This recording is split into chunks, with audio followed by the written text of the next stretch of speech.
The Horrible Gamers podcast may contain content not suitable for all ages. Listener discretion is advised.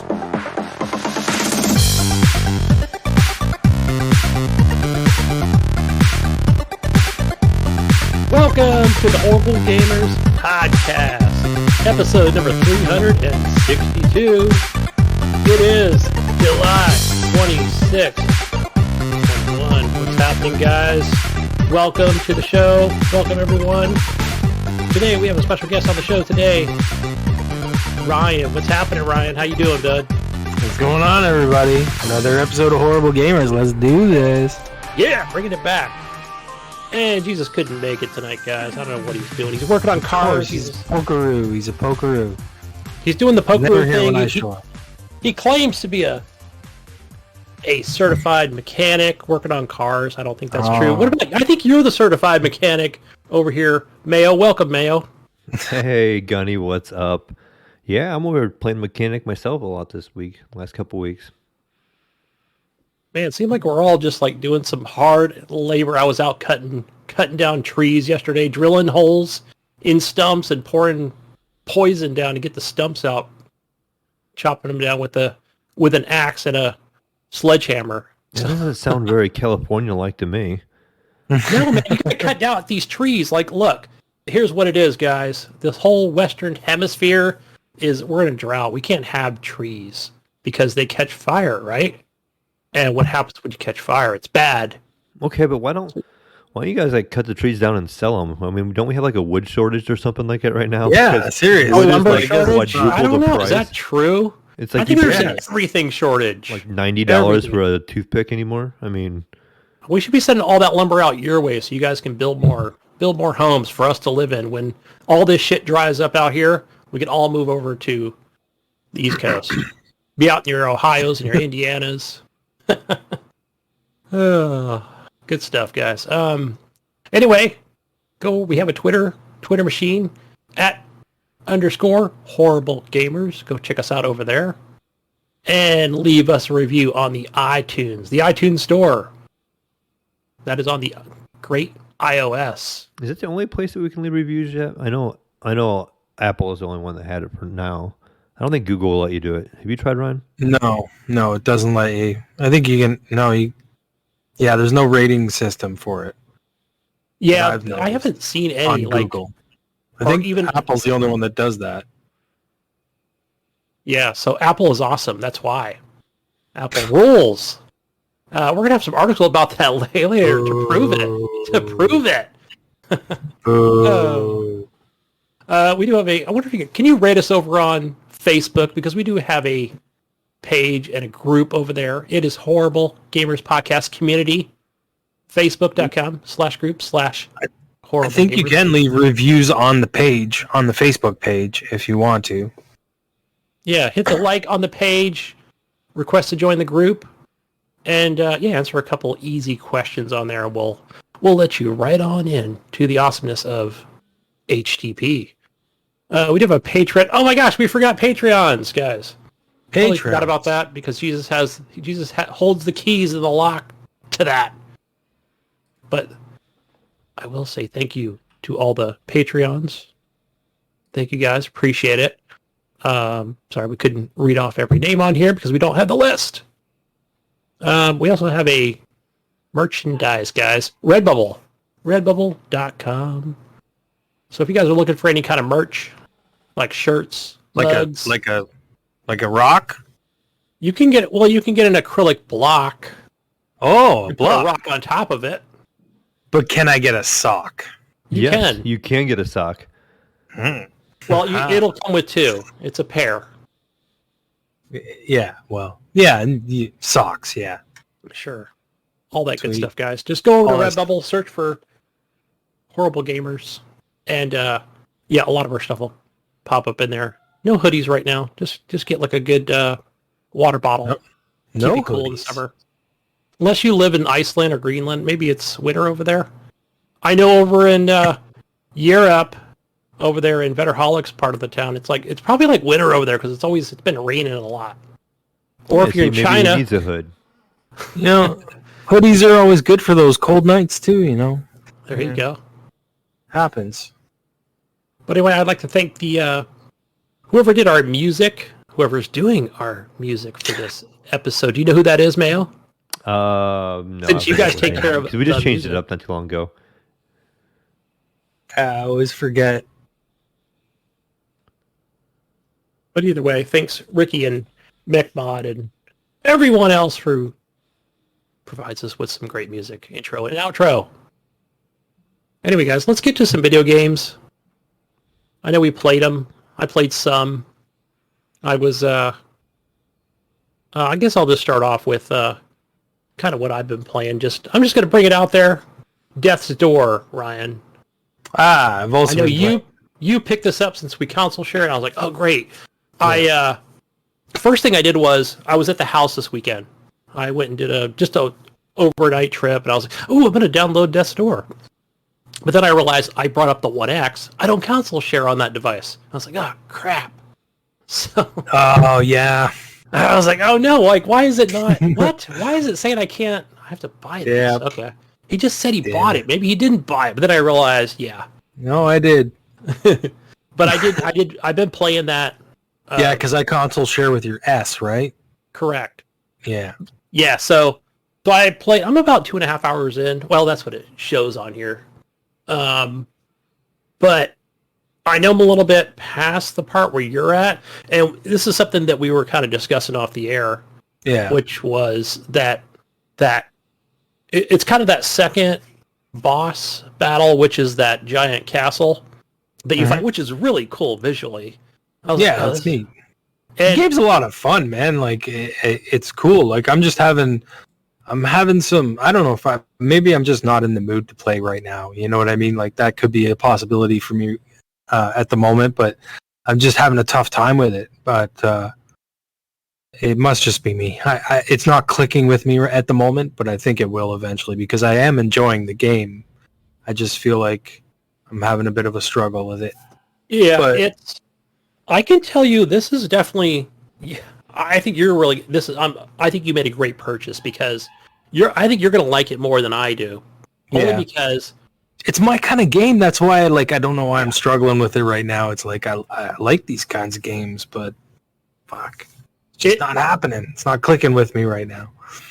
But yeah, so I know it will. I know it will eventually. Yeah, so Yeah. just kind of describe. So the first thing, yes, we're playing this on Xbox, both using controllers. Yeah. I'm playing on the S. You were It's playing not- on the Series X. It's not on PC, is it? Actually, like it on is. on Xbox PC? I picked it up on Steam. Okay, it's on Steam. So Yeah, I but do it's own not it on like Steam, and I'm playing it on the Steam machine over here. it's not on the PC Game Pass is what No, just it's on not. on like Right. the Windows Store or whatever, right? I believe so. I know Okay. it's not on the Xbox Game Pass. I always check before I buy a game anymore. Right. Yeah.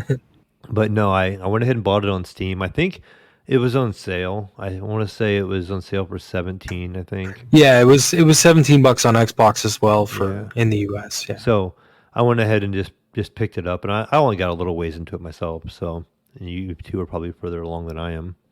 It's a neat little game. It's pretty fun.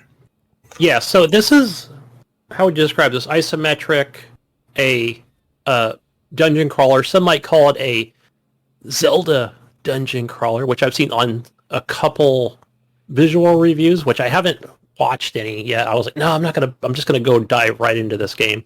But you are a Reaper of Souls, man. As And a you are raven, collecting right? souls. You're like a You're raven. You're a crow. you're a crow. Yeah. Yeah, it's funny to kind of even see it. Basically, you're a bird that doesn't fly, right? Maybe you do Yeah. eventually, but not. Yeah, I don't know. not in It's the it's game. weird, right?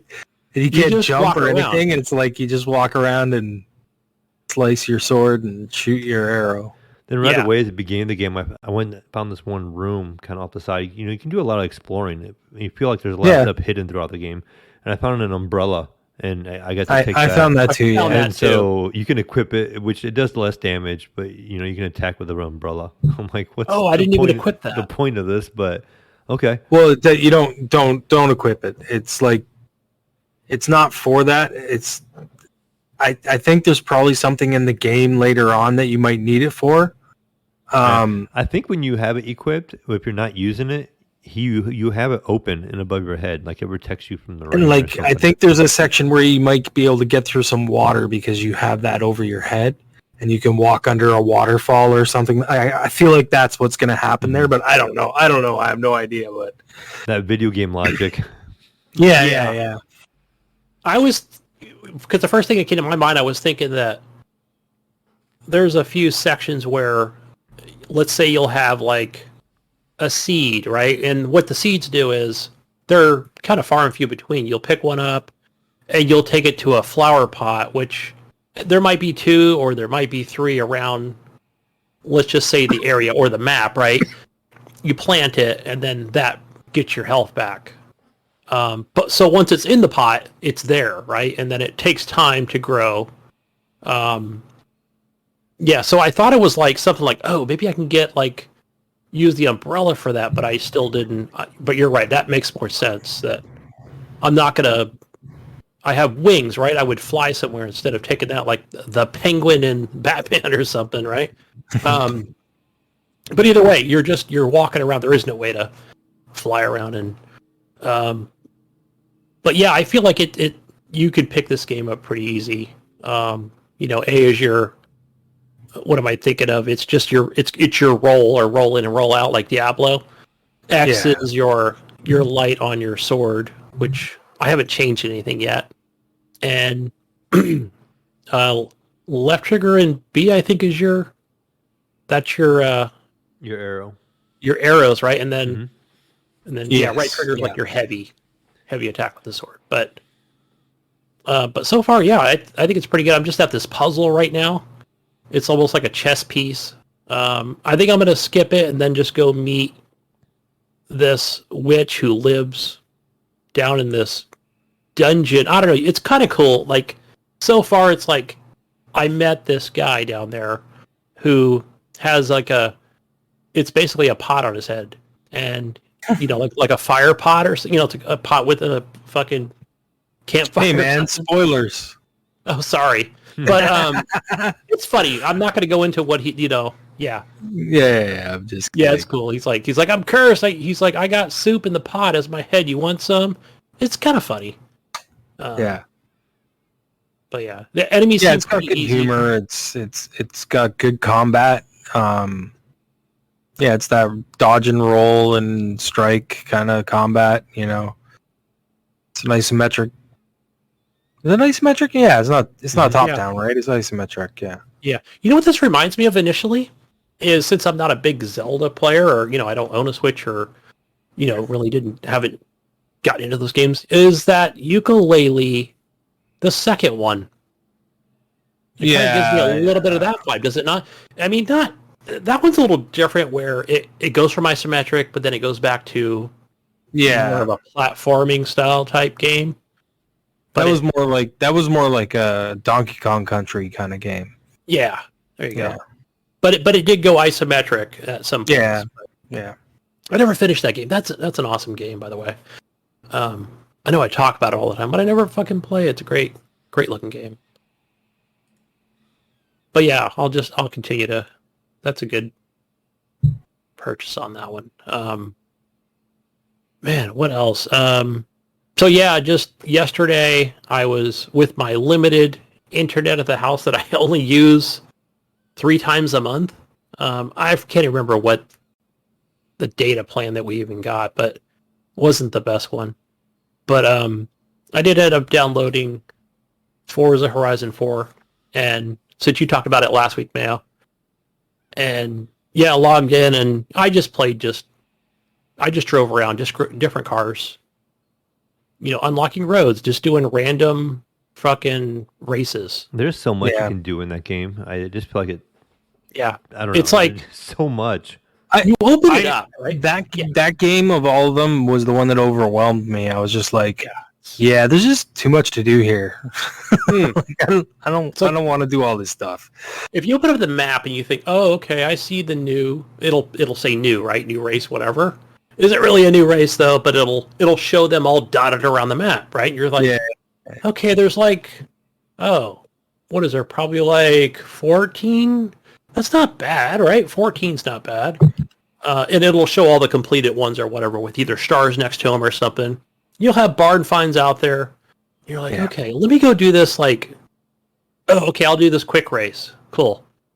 All right, that one's down. And then you go in, you'll say, there's like a series of races, right?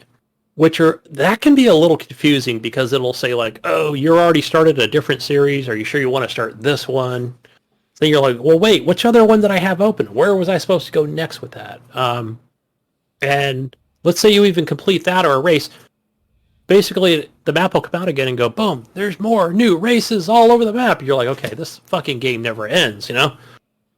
Yeah, there's just so many types of races and then so many races in general.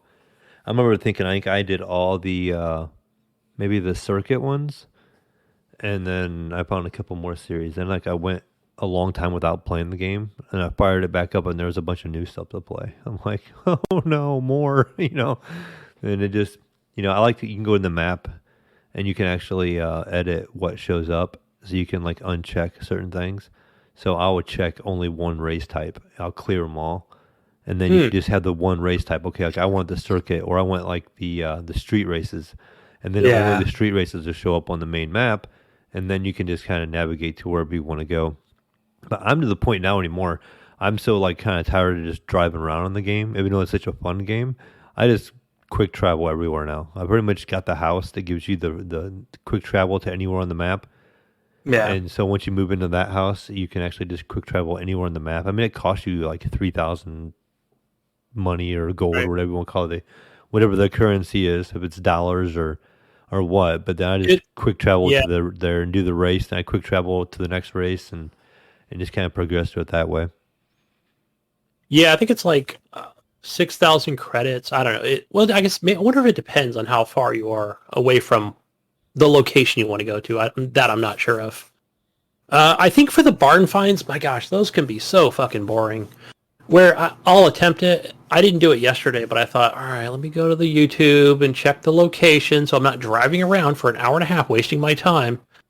But I guess my mindset's different, where I don't mind driving to the location. It's rare that I fast travel. Mm-hmm. Unless I want a different car. Like, for example, yesterday was, all right, I'm going to go up to the northern part. I want to discover some roads because there's like 513 roads or something. I'm already at like 380. So I'm close. I only have like 200 left. And only? I'm like, oh, yeah, that's just me, right? I'm like, that's probably an achievement for my, that's going to go on my Xbox, right? So I did fast travel back to the, I forgot what they call it, but whatever it is, it's like the main place of where you pick up your cars, Horizon event or whatever it's called. And I was like, oh, let me just get I don't want like a Ferrari or a Lamborghini or whatever. I just went with like a 2013 BMW. And I just want to leave it one color blue or something. And it was kind of cool because if you play this game, it's where it feels almost like I can feel the weight of that car, right? And if you're holding down that right trigger, that gas, it's pulling to one side, so it's not this perfect vehicle. Right, but it did feel good. It almost felt, it felt realistic, right? And it made me wonder too about, man, do we really need a Forza Horizon 8 so fast? Probably not, right? They probably realize, like, look, we can put all these Forza cars Horizon in there. 5, you mean? No, I mean Forza. Sorry, Forza. Motorsport 8. Yeah, it's like I can definitely see why we don't need that right now. Mm-hmm. Right, well, you can the almost. Next Forza is coming out next month? 2 months? No, November. Yeah, November. Oh, I thought it was closer than that, I guess. No, because that's what I was saying last time I was on about it. It was in November, and I thought Halo would launch in September. But I'm surprised they haven't said anything about that yet. Right, me neither. I don't know. I almost wanted to put in either Discord or Facebook, like, haha, it's never coming out, or it's not coming out till next year, delayed, right? No. I don't think it'll get delayed. I just think they just don't know where they want to put it yet. And they've kind of put themselves in a conundrum with launching Forza at the same time. So I don't know. It's probably going to be holidays, so it doesn't matter either way. They'll both sell, I'm sure. Well, they're quite a bit different from each other, at least. You know, they're not like what EA did and release 2 shooters at the same time. It doesn't matter if they sell, actually. You know what I mean? As long as they're selling Game Pass. Right. I'm thinking. My prediction, just my quick prediction on that is going to be like, I'm going to say October for Halo. I don't know. Just throwing it out. But that's when Back for Blood comes out. I don't know. Yeah, but that's more. Isn't that third party? I don't know. I'm just thinking. Yeah, no, it's third party, but they still like big games launching against a bigger game or a big game that's in your genre. You know what I mean? It's a shooter. Yeah, that must be a lot for Microsoft. I don't know. I guess Halo could probably launch against Back for Blood. I don't know. Yeah, that's got to be tough for Microsoft, especially when it comes around to the holidays, where you might say like, "Oh, you know what? Thanks, Uncle Phil. Man, we're going into Game Pass. Wait, why is your fucking Halo game going in there next to ours, man? This ain't cool. We're not making money, you know." We'll see. Well, yeah, I guess maybe they wouldn't because of it goes by like downloads, right? Isn't that what we talked about before? Was downloads?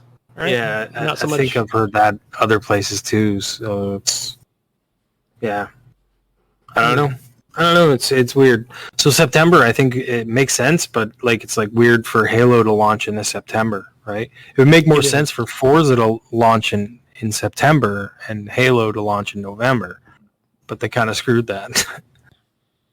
I think I said that last time I was on too. Like I think they were trying to push for that. You know what I mean? Like to get Forza in September, and it didn't work out. So it kind of screwed them for Halo. But yeah, I think for any kind of AAA title, it's people still buy discs, right? They want to get that full scope of the market, right? Get these discs out to other retailers, especially for Christmas, right? Like people don't like giving digital codes for gifts, so you know what I mean. Like people give gifts, they buy the disc version, right? I don't either. You know what I mean? Like, but not everyone is like us, and especially when you're buying gifts for people, you know what I mean, right? Just to throw a story in here, just the other day, I was having a bad day, and I come home from work. Good day at work. I drive all the way home from work, and I get to my complex, and I have my Camaro, and I don't have my other key to get into my apartment. I left it at work, so I don't have that key on my Camaro key because it's just a Camaro key by itself. So then I have to turn on and drive all the way back to work, and I drive all the way back to work, and I drive all the way back home. So I just added like 45 minutes to my travel time, and I get home, and I finally get my apartment door unlocked, and my dog meets me at the door, and she's all happy, and I look up, and there was stuff scattered everywhere across my floor. And here my dog got into my switch cases, and she got every one of them open and chewed up every one.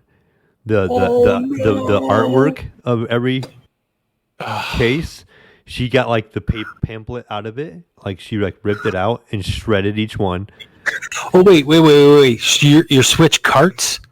The Switch cartridges are the games, you know. Oh, the cases that they were in, right?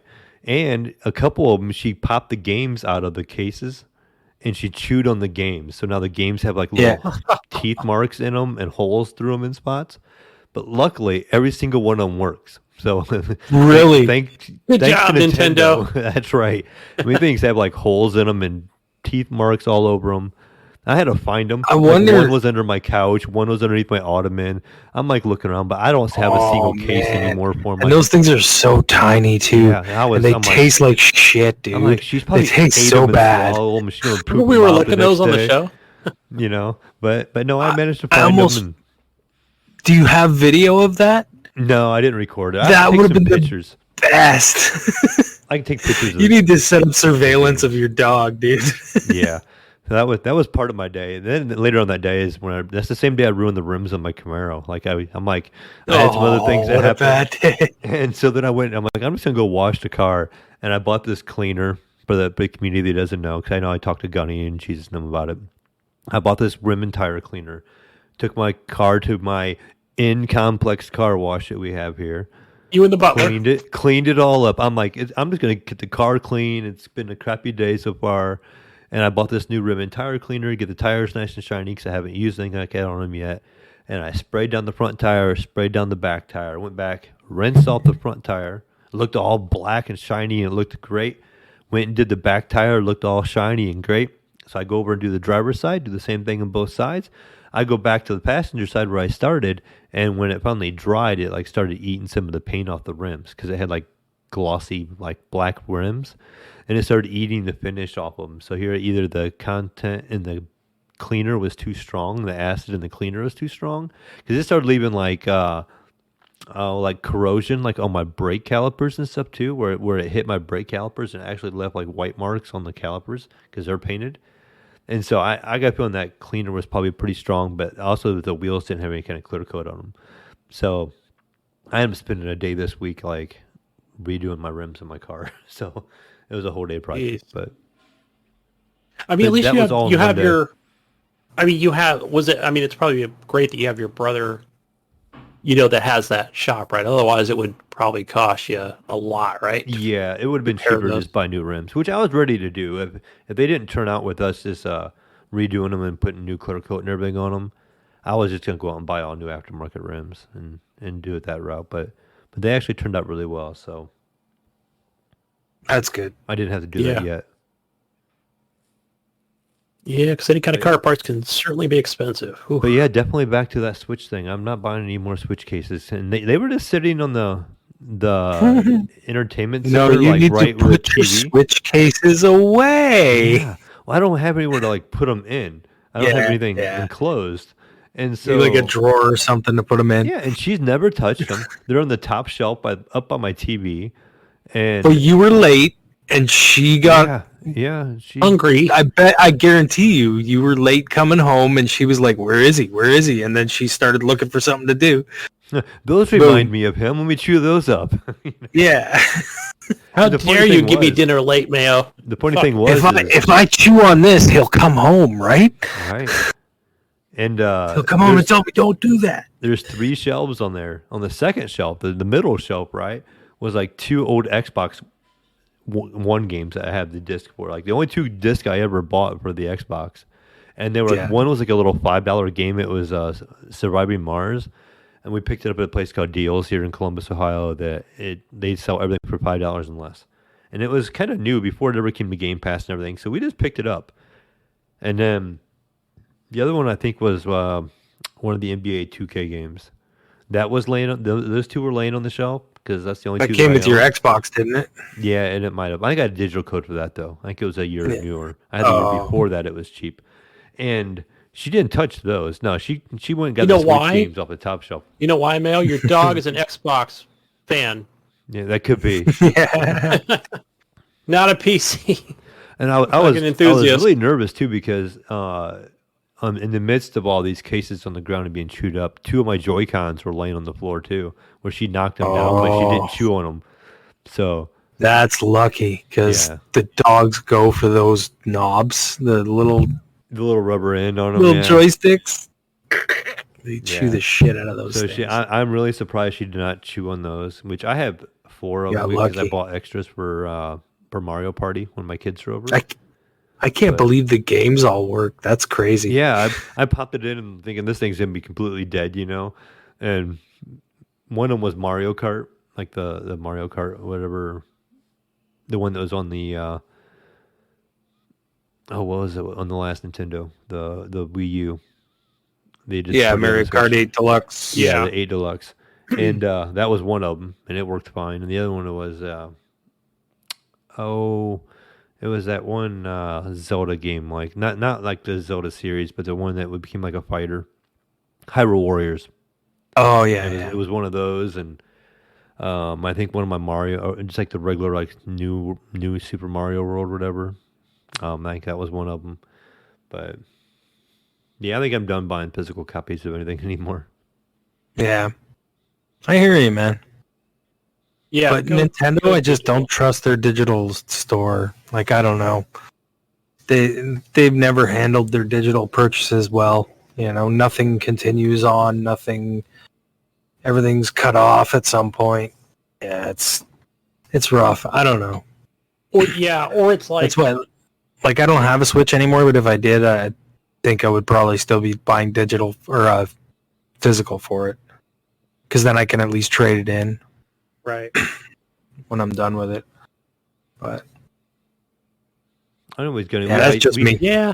We hijacked Same you here. over here. What else you been playing? Like Xbox, I'm completely digital. You know. Yeah, I think when Wingman from This Xbox Life announced, hey, so when the Xbox One comes out, every big, like we all heard the news, everything's going to be available day one, right? And it has. Like, there hasn't been any games that haven't been digital day one. So that's where I decided. I'm like, all right, I'm going to keep whatever, storage box of 360 games I have and keep a 360 laying around if I ever get nostalgic, which I do sometimes. You don't even need to do that anymore, really. Like, you can always throw them in the Xbox One or the Series, and it still works. Need for Speed Need for Speed Crash is what you probably see me playing, randomly or something. You say Need for Speed Crash. What are you talking about? Are you talking about Burnout Crash? Burnout Crash. Thank you. Burnout Crash. Okay. You said that last week too, I think, and I was like, Need for Speed Crash? What is he talking about? I knew when I said it, I was like, that doesn't sound right. I also got Burnout fucking Paradise? Something else, too, that's not backwards compatible. And, boy, that game does not look good in 1080p. The last gen system, it almost reminds me of it. It's almost as bad as Forza 2, but... Yeah, but dude, you gotta remember, too, like, some of those games will get like FPS boosts and stuff like that, so it'll like some of them run better on the Series X or S in comparison to like how they used to run. Yeah, it's pretty crazy. It is. No, so that's one thing I haven't tested. So I wouldn't say the only games that I'm playing on Xbox 360, but those are the main ones, the ones that are not backwards compatible. Yeah. I should go in and test it and just take a game, go play it, maybe, I don't know, whether it's first party or third party, because not every game was digital at the time. But I do have discs, and I should just do a comparison to kind of see how it plays out on the Xbox Series S. Let's see, what else have I been playing? The only thing I've been playing really is just random shit on Xbox. Nothing significant, but a little more of that Project Zomboid. I don't know. Is that on Xbox? Because I've been playing it on Steam. I don't think so. I know I've never heard of it, but it's controller compatible, but I've just been playing mouse and keyboard. Yeah. Yeah, and that's just been on Steam. So yeah, I think that's pretty much it. Let's see, anything on the Epic Store? No. Oh, GTA 5. I did download that today. I was supposed to play with Leahy, but ended up falling asleep. But yeah, I checked some settings on it. GTA 5, it was free a while back. You got that for free. On Epic, right? Yeah. So I noticed I don't even own it on Xbox One. I thought I did. I think I had the disc is what it was. No, it was on Game Pass for a while. Oh, okay. That's how I played it. Thank you. Forgot everything's on there. It's not anymore, but it was for a little while. Yeah, Rockstar needs to re-up their license, just like they do with Red Dead. Yeah. Get the GTA 5 on there. But that's all I played. Who's next? What'd you guys play? I can jump in real quick just to kind of piggyback off your Death's Door. I did play that as well. Not a whole lot, but I feel like everything I played this week was very art style like related. Death's Door has a neat art style to it. Everything kind of starts off in black and white, and your sword is the only thing that's red. It kind of shows up, and the lights, because it shows you them dropping you off in like a taxi or something that has like the headlights that kind of show up, but just a very neat atmosphere. Like it's like a calm music kind of, it's nothing. Yeah. It's very casual kind of feeling, and you kind of going through. And I did feel like I said I'm not nearly as far as you guys, but I keep feeling like I'm just wandering in that top-down view. Like after I went and read to my first soul, you fight that big octopus lady. Not really a spoiler because it's like the first person you fight. And after that, you just kind of end up in this other door, and you're just like wandering around exploring, I think. And you come to a pathway, and you gotta choose, left or right or straight on. And I'll go, and I'll maybe get to a dead end, and I'll turn around, and I'll come back, and I feel like I'll end up coming back there again at some point. And then I'll take a different path, and I just kind of just work my way through it. I just feel not 100% sure where I'm going all the time, and maybe that will clear up later on in the game, but the little bit that I played, I just felt like it was kind of like not real clear on what you should be doing exactly. I found this one door and I activated it, and I went in there and I talked to the guy, and he's like, hey, you can upgrade your character. And I didn't have enough souls at that point in time. I found it pretty early. I think it was 400 and I had 300. Yeah, it is 400. And so I go back in the door, and I went and I found some more enemies. I killed some more enemies. I never went back to that door. I never, I just kept going and just kind of kept collecting stuff and just fighting regular kind of trash enemies, and just kind of exploring. And you start finding the areas with the ladders, and then you climb up a ladder. You're okay. Now you're higher up on this platform, and now I'm going this way. And so I never have come across another door yet. So I'm kind of still in that same realm, and just kind of. You'll keep unlocking new areas. Like as you go through, you'll find switches that'll unlock areas, and then you'll keep going, and find the second boss. I gotcha. So you just so that area you're in, Mayo. So where the area you're talking about, I can't think of the name of it, but it's kind of big, and I kept going around to the left, and I was like, okay, I have my bearings now. I know where I'm at. Okay, I have to go back all the way around again and figure out where I need to go next, because, I'm not used to playing some, games in this genre either. So, I talked to the and then you'll be guy. right where Ryan is, where you fight this castle, this giant castle, which is cool. It's like a cool boss battle. I think I'm going to enjoy the game. It seems like it's going to be a lot of fun. Like I said, blown away initially by the art style. I was kind of looking for something to play. Not really a whole lot going on this week, gaming-wise. Nothing is really speaking to me. So I'm just going to try Death's Door, I know Dead Kamikaze, was over there, and, he was talking about it, and he really enjoyed it, and now it's kind of candidate for his game of the year. I'm like, all right, you know what? I haven't played it in a while. I'm going to pick this up on Steam. So I went ahead and picked it up on Steam on the PC, and it's limited to 144 frames at 1440. So I went ahead and put it on my really good monitor, because I have a 280 hertz monitor, but it wouldn't let me go up that high, I don't think. So I put it on my 1440 monitor, and the game looks really good.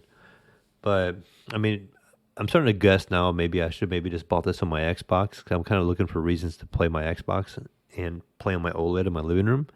And this probably would have been a better choice to play in my living room, than me coming in here on my PC and trying to play on my PC. But I've been enjoying it. But another game I kind of started playing is it was on Game Pass. So this is on Xbox Game Pass. I'm playing it on PC again, but I did play this on my Xbox. Blood Roots. So I played that. This game is very similar, in my opinion, to this. Very art style again, but lots of blood. Yeah. Yep. Lots of dismemberment and blood and stuff. But again, it's your top-down isometric, and you got like this little wolf head on top of you. It's like the skin of a wolf on top of you, and you just basically are in an area, and you have to clear it, from my understanding, of all the enemies as fast as possible, and it gives you a rating.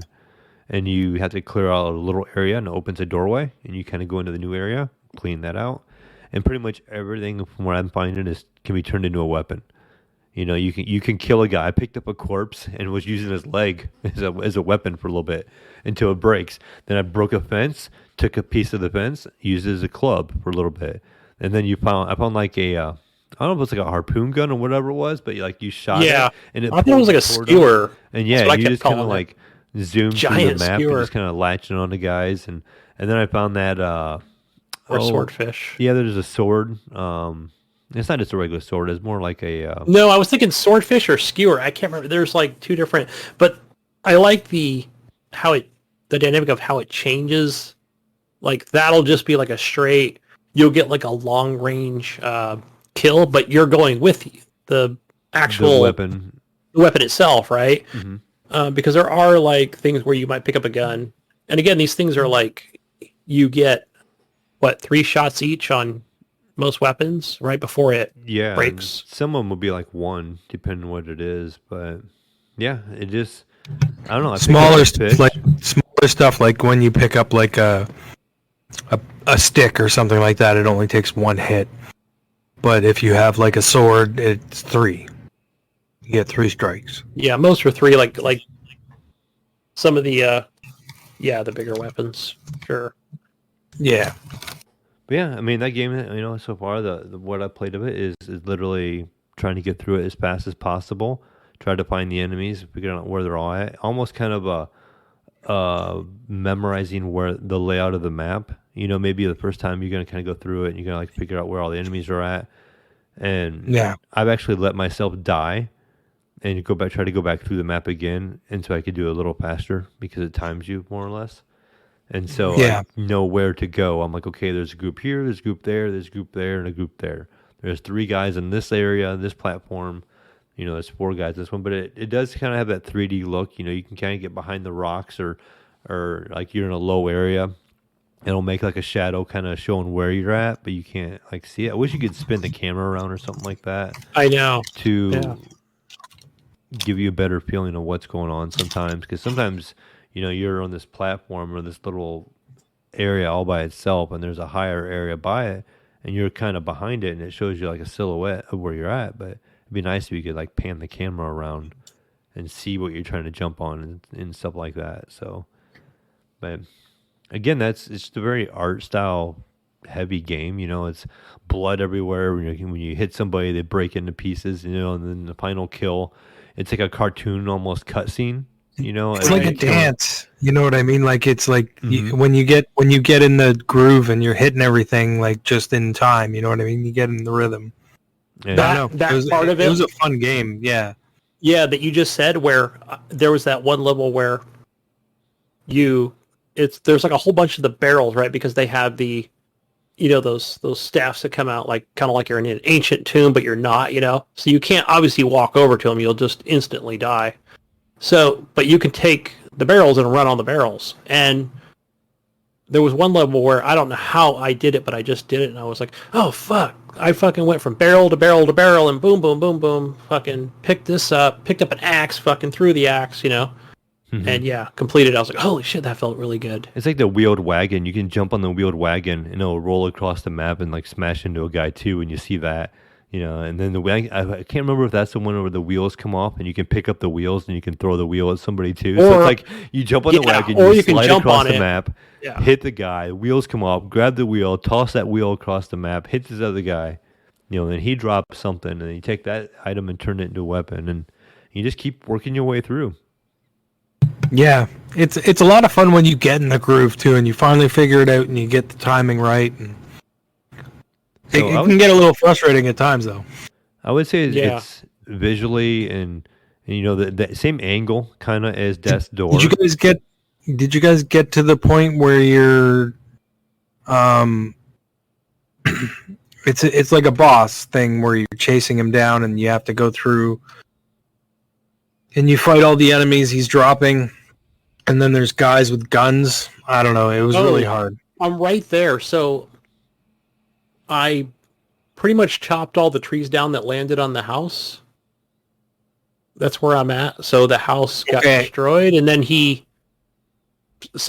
guy that keeps like he'll write you a letter. It's another one of those quirky games where it's got that funny writing to it, right? Yeah. Where he's like, "Hey, asshole," or something, right? Like, "Glad you killed all my guys. Good job on that, dickhead," or something.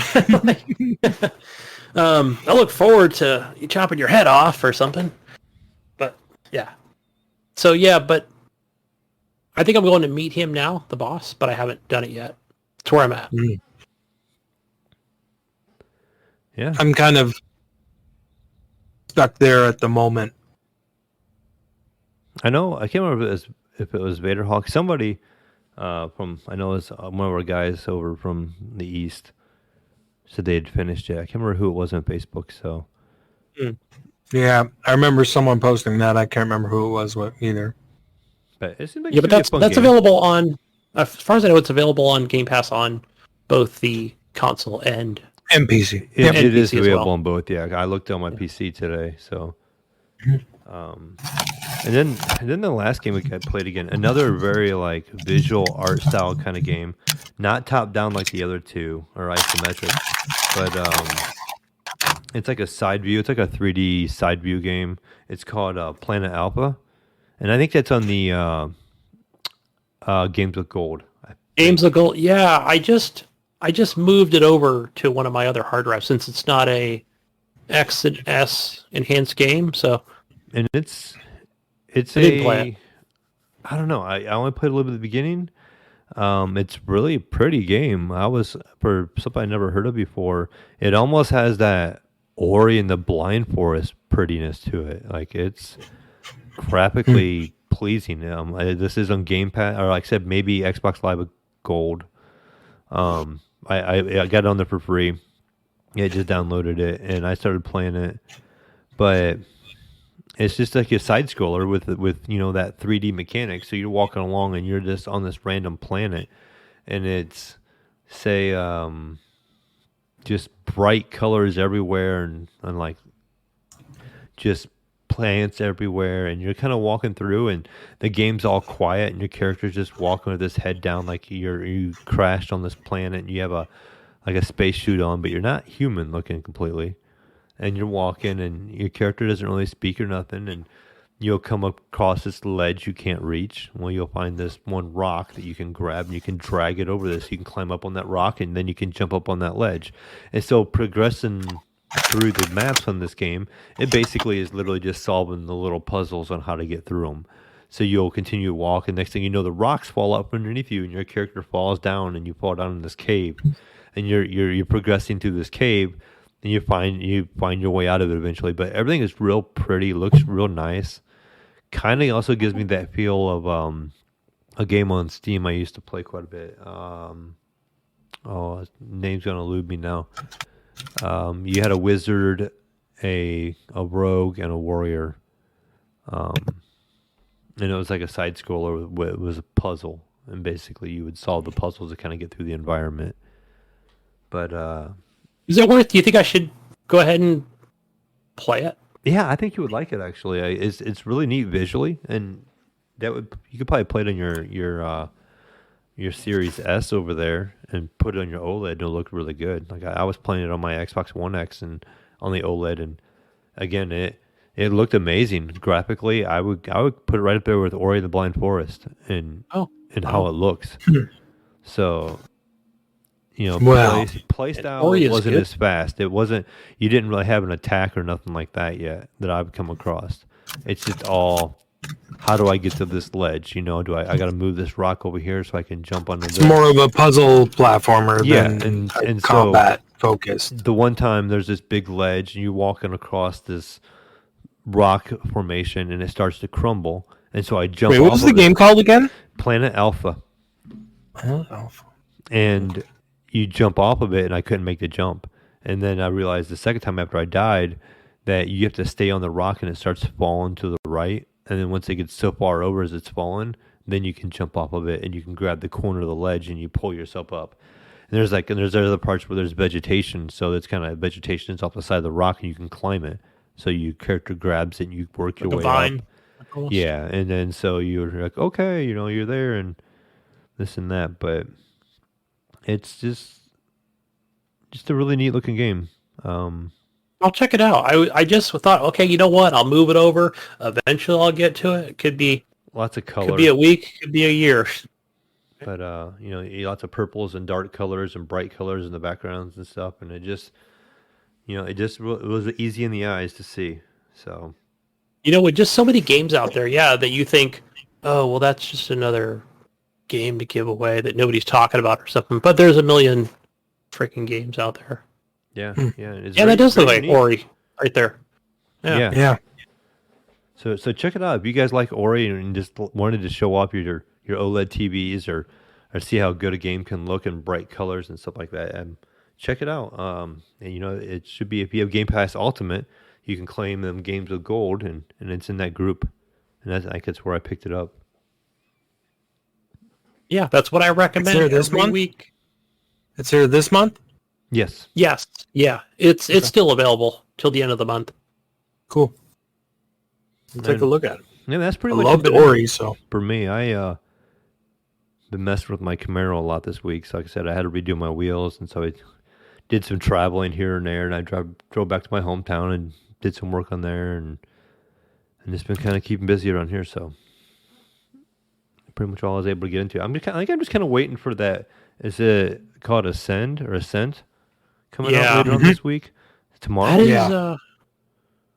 I'm looking forward to that game. That one's coming on the 29th of this month. Okay, 3 days from now. Yeah. So that's the next one I'm waiting on. So the games right now out. I don't know. To me, there's nothing really saying play me. You know, so I found myself this week trying to find myself something to play and trying to get myself in the mood to play it. I'm like, what do I want to play There's today? been a lot of low budget indie games coming out, and that's about it. We need some big heavy hitters. I know it's summer, but we need some stuff's gonna start. Yeah, I know. Once we start to get in the holidays and starts getting a little cooler and start getting into fall, it seems like that stuff starts picking up. But Gunny, we need to make a game and release it during the summer, because that seems to be such a law, of games in the summer. Yeah. It seems like That is true. Like, I think if you hit it right, like right at June would be, I feel like that's a good time to release a game. Like for indie developers, probably. Like us, we'll be the indie developers. I think June is a good time for people to release a game aimed at kids, because they're all out of school and they got nothing to do. They're going to start playing video games. If you're aiming at a larger audience, then I would say you're aiming holidays. Right. Yeah. Did you check out the Xbox sale, Ryan? I don't know if you've looked at any of the games on there. I was looking on. Yeah, I looked through it. And I nothing know really. it's like we own everything, or it's already on Game Pass. I'm like, fuck. There's not much really out there that we the don't guy just wants to have. buy something. He's over here all depressed that he can't buy something. Like, oh man, Well, I can't buy we were talking anything. about buying Bio. I thought you were going to get Scarlet Nexus. So, it's still $59. And I was like, do I really want to pay $59 for it? Still full price. Yeah. The Scarlet Nexus and Biomutant was like $5 off or something. It was like 53, and I was like, I don't know if it's really worth 53. I still Get me down to that $40 mark, that 37. I'm sold on it. That to me feels like a Game Pass game eventually. Like I know I bought it. Biomutant definitely coming to Game Pass. I don't understand why you bought Prototype 2. Oh, because that game. Well, so you know how they've secretly have brought a lot of games from the last generation to the next, and they've, so they're branded as Xbox One games or what have you, which is great, right? They're just not old 360 titles. But that game's always $40 every time I've kind of looked at it. No, I played it way back in the day, and I always really enjoyed it, and I don't know what happened, whether I lost the disc or...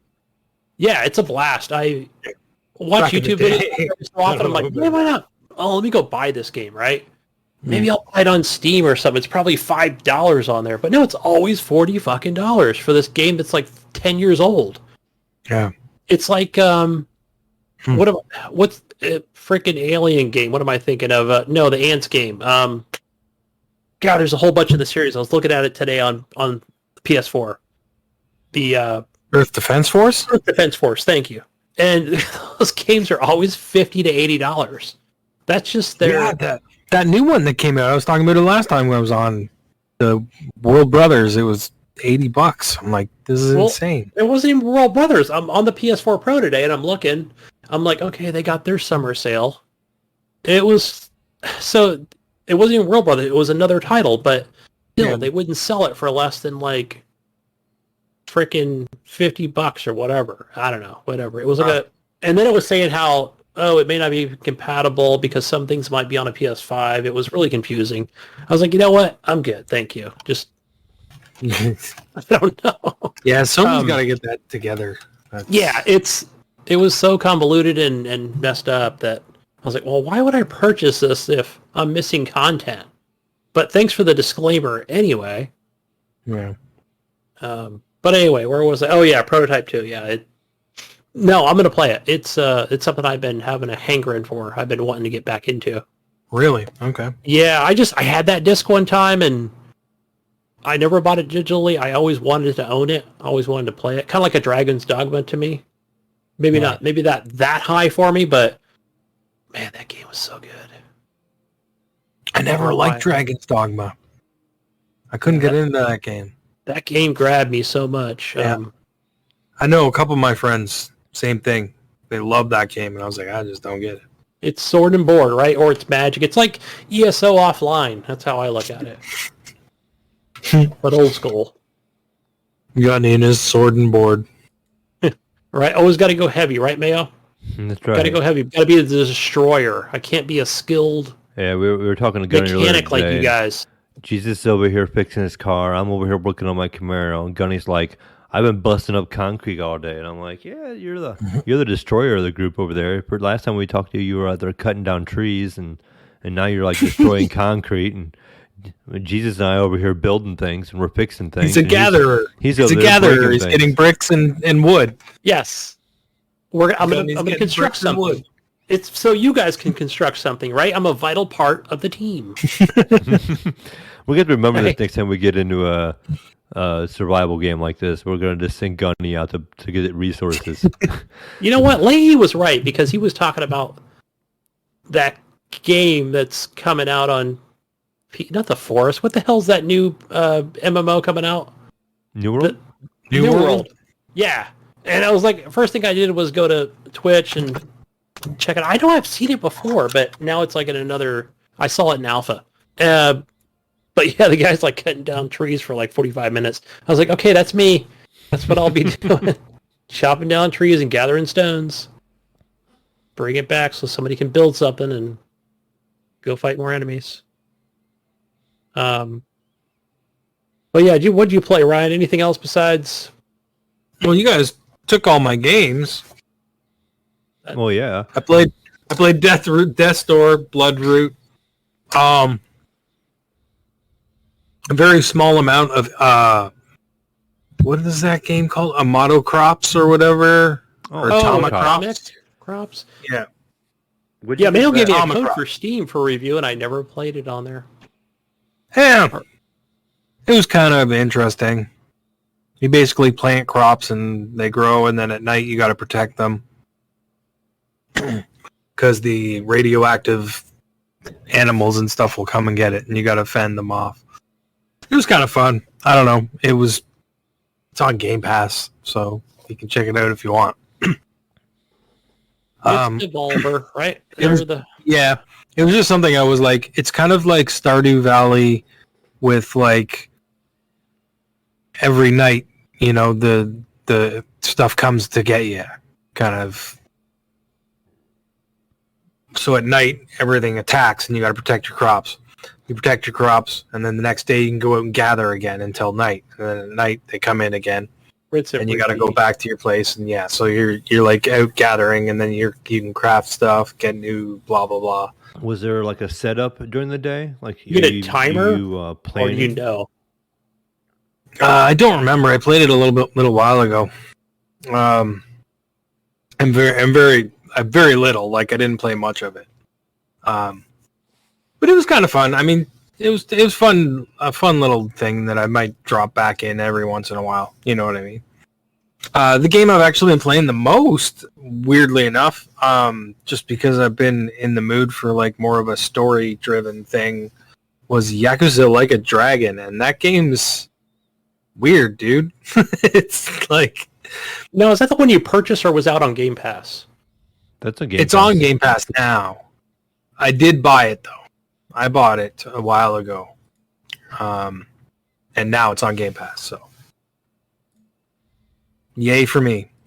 Yeah, right. I think a lot of the games I bought were on Game Pass now. I'm like, oh, great. Yeah, so... Oh, well.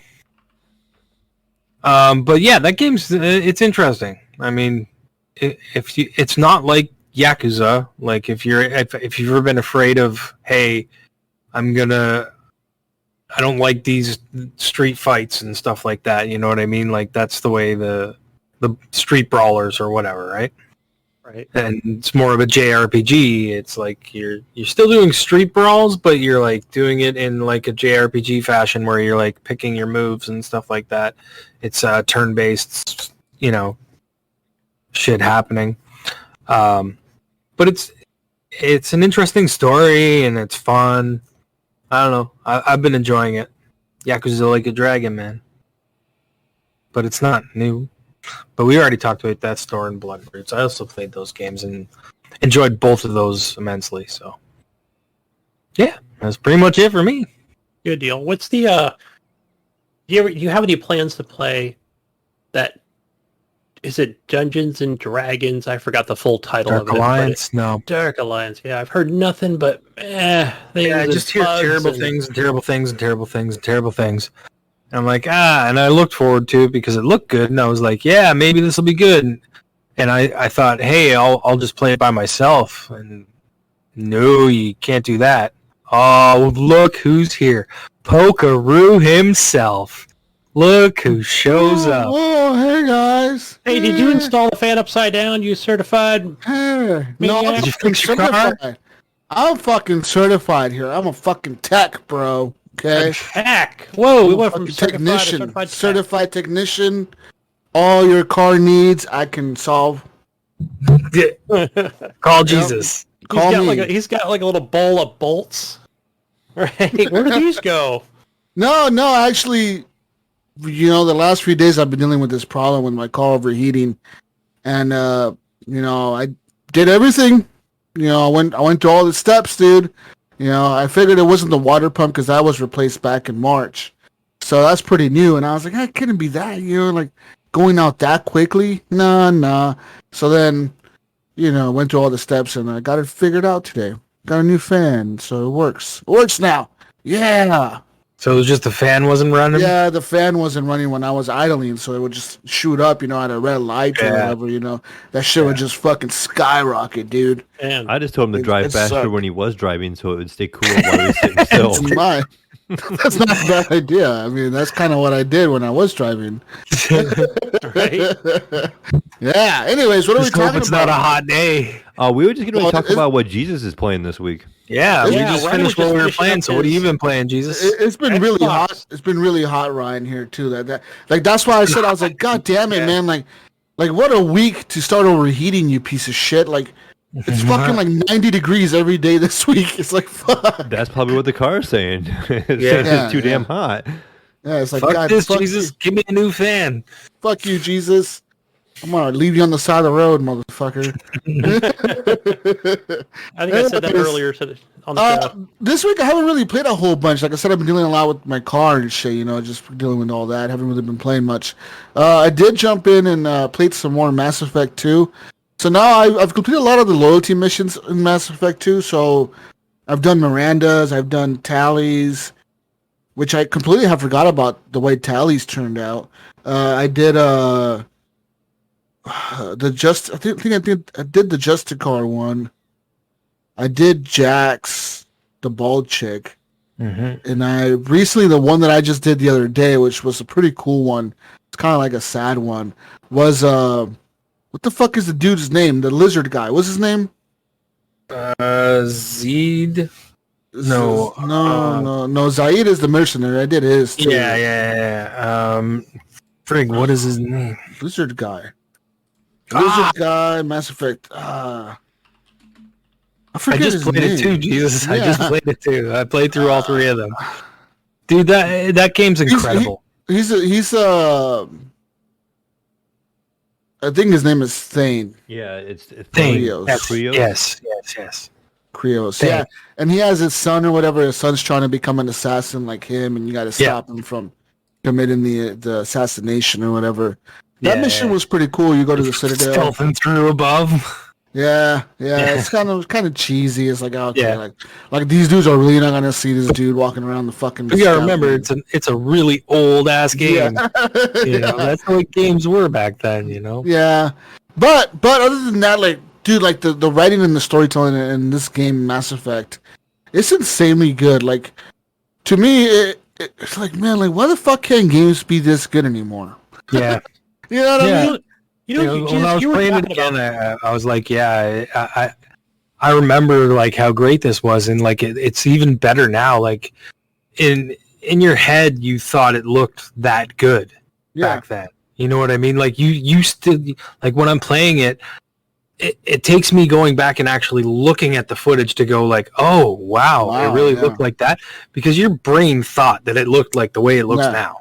You know what I mean? That's how I remember it, you know, and I'm like, fuck. But like, I'm impressed by the graphics and the details in the game. It's just an incredible story, man. Like, just all the storytelling going on in between your relationship with the characters that you're on your crew or whatever, but also the story between each other. How some of them don't like each other, they know each other from other shit or whatever, you know, or like they got a background, you know, like. It's like, you know, like all these, like I read all the little emails, and whenever like I go up to the like command thing, and the chick is like, "Hey, Commander, you have a new message on your terminal." I always go and check him because I'm like, "What the fuck? Who's emailing me now?" And you get like all these like side like little side characters emailing you, you know, like, "Hey man, like you did this fucking thing over here, and I was there, and thank you for saving this me." way, and blah blah blah. Yeah, like all that shit is really cool. Renew And then your you car insurance. then you get some like random ones. Car You know, like, warranty. you get like some random like, I'm gonna fucking kill everyone. Ha, you'll never find out who I am. Like some fucking serial killer shit. Like, what the fuck? And then you get like other like weird funky ass fucking emails, you know. But yeah, man, Mass Effect 2 is incredible. I'm playing it on the PS5, the best console made. Dude, I really enjoyed 3.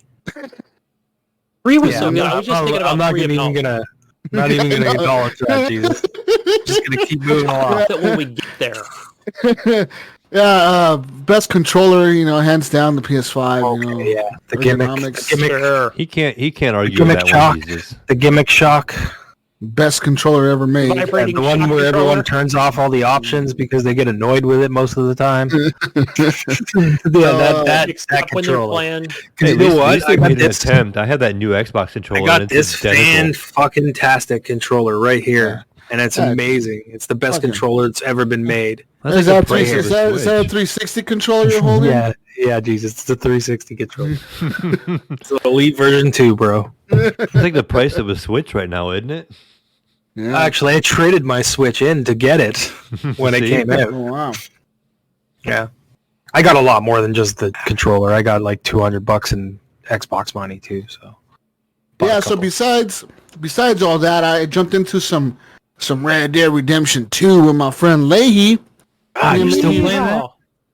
Yeah, we're playing the online now. So the recent update that I talked about, was it last week or the week before, was the Blood Money update, and pretty much I convinced Leahy and Brink to jump on the online with me, and we're running around doing missions. Man, that show is fun. The only downside to the missions are that once you do them once, you're kind of like stuck doing them again and again and again and again. Like, Well, that's you're like just doing the I same think that's why I missions. keep seeing people poo-pooing on this and saying that. But I think it's for the hardcore players that It's not play enough nothing variety this though, game. right? Yeah, they're It's just saying not. that they're just Yeah. enhanced stranger missions. Is that right? yeah, They're they called really stranger are. I missions? mean, the stranger missions are better. They have been updated, and those are really good. But like the missions you do with your crew or your posse, like those are kind of well done. They're pretty cool missions, but you only have so many to do, like a handful. And then once you do them all, it's like, why I've done all these, and then Rinse and repeat. Yeah. Yeah. there's a main mission. So like all these little missions are earning you capitale, which is used to unlock the main heist mission. And you gotta like earn so much capitale to fucking unlock the main one, right? So you're grinding out these missions to unlock the capitale to unlock the main one, which is like the opportunity mission. And this is one about there's a diamond on a train. There's a bunch of cops protecting the train. and you have to go to the train station, and you kind of have to either your crew has to kind of like mosey around and kind of like not create panic, and like so then you find out opportunities. Okay, so like one way to get on the train is you distract the guards by setting off the fireworks on the boat that's on the water. There's a bunch of fireworks set up, so you can set off the fireworks, and the guards will start walking towards the boat, like trying to figure out why the fireworks went off early. Or you can set up a blockade down the railroad tracks. If you listen to another guard, he'll talk about how they pulled off the guards from this one checkpoint, and because they wanted him somewhere else for something, for the governor or something. So he's like, this checkpoint is empty or whatever. So you go to that checkpoint and you take it over and you set up a blockade for the train. And the other way to get on the train is just shooting your way on, pretty much, like just fucking run and gun and try to get on that motherfucker. Yeah, so that mission is kind of cool, but once you do it once, you kind of done it. Like, yeah. Like, okay, like I did it, like I've done it with Leahy, like we did it to where we did the fireworks, we did that, then we did it again and we did the fucking roadblock, then we did it again and we just shot our way onto the train. So it's like, we kind of seen it all. Like it all, at the end of the day, it's just a shootout. And we on the train, we fucking kill all the cops and we run away on our horses. And then, like, we don't really get like much. You're always against AI, right? Like, it's not real people. Yeah, it's always against AI, and it's... And it's not really that challenging. I mean, some of the missions when you are earning the capitality, like some of the stagecoach missions where you have to like get this bag of money from the stagecoach or whatever. You stop the stagecoach, you rob the people on the stagecoach. Like when you're running back to the base, it'll tell you like, hey, right now you are like a targeted player. Like people on the map can see you. They know you got money. And they know you got money, so they can come and kill you and take your shit, and keep it for themselves. So that's kind of a little risk situation there. Yeah. But a lot of times people don't fuck with you if you're on a posse, which is how I usually run. So like it's 5 of us, dude. If you and your friend are playing and you're gonna go against 5 people, chances are we're gonna fucking kick your ass. We're gonna kick your ass if you show up and you try to steal our shit. But it's kind of like. Like that stuff does happen in the game. Because the other day I was playing by myself, and I was randomly like in the desert, and I saw this like campfire. Like I was treasure hunting. I was looking for like this treasure on this map. I was like, okay, the map says to go here.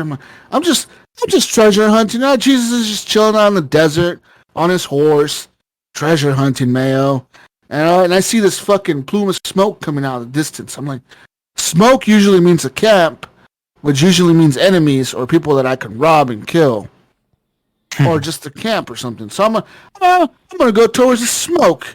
So I went towards the smoke, and there was like a bunch of the Pinkertons, like the FBI guys there, like a bunch of them, like at least 20 of them. And I was like, what the fuck? They had like a roadblock set up, and they're like, hey, you better get away from here. We got this. This is government fucking business or something. And I was like, what the fuck are they doing?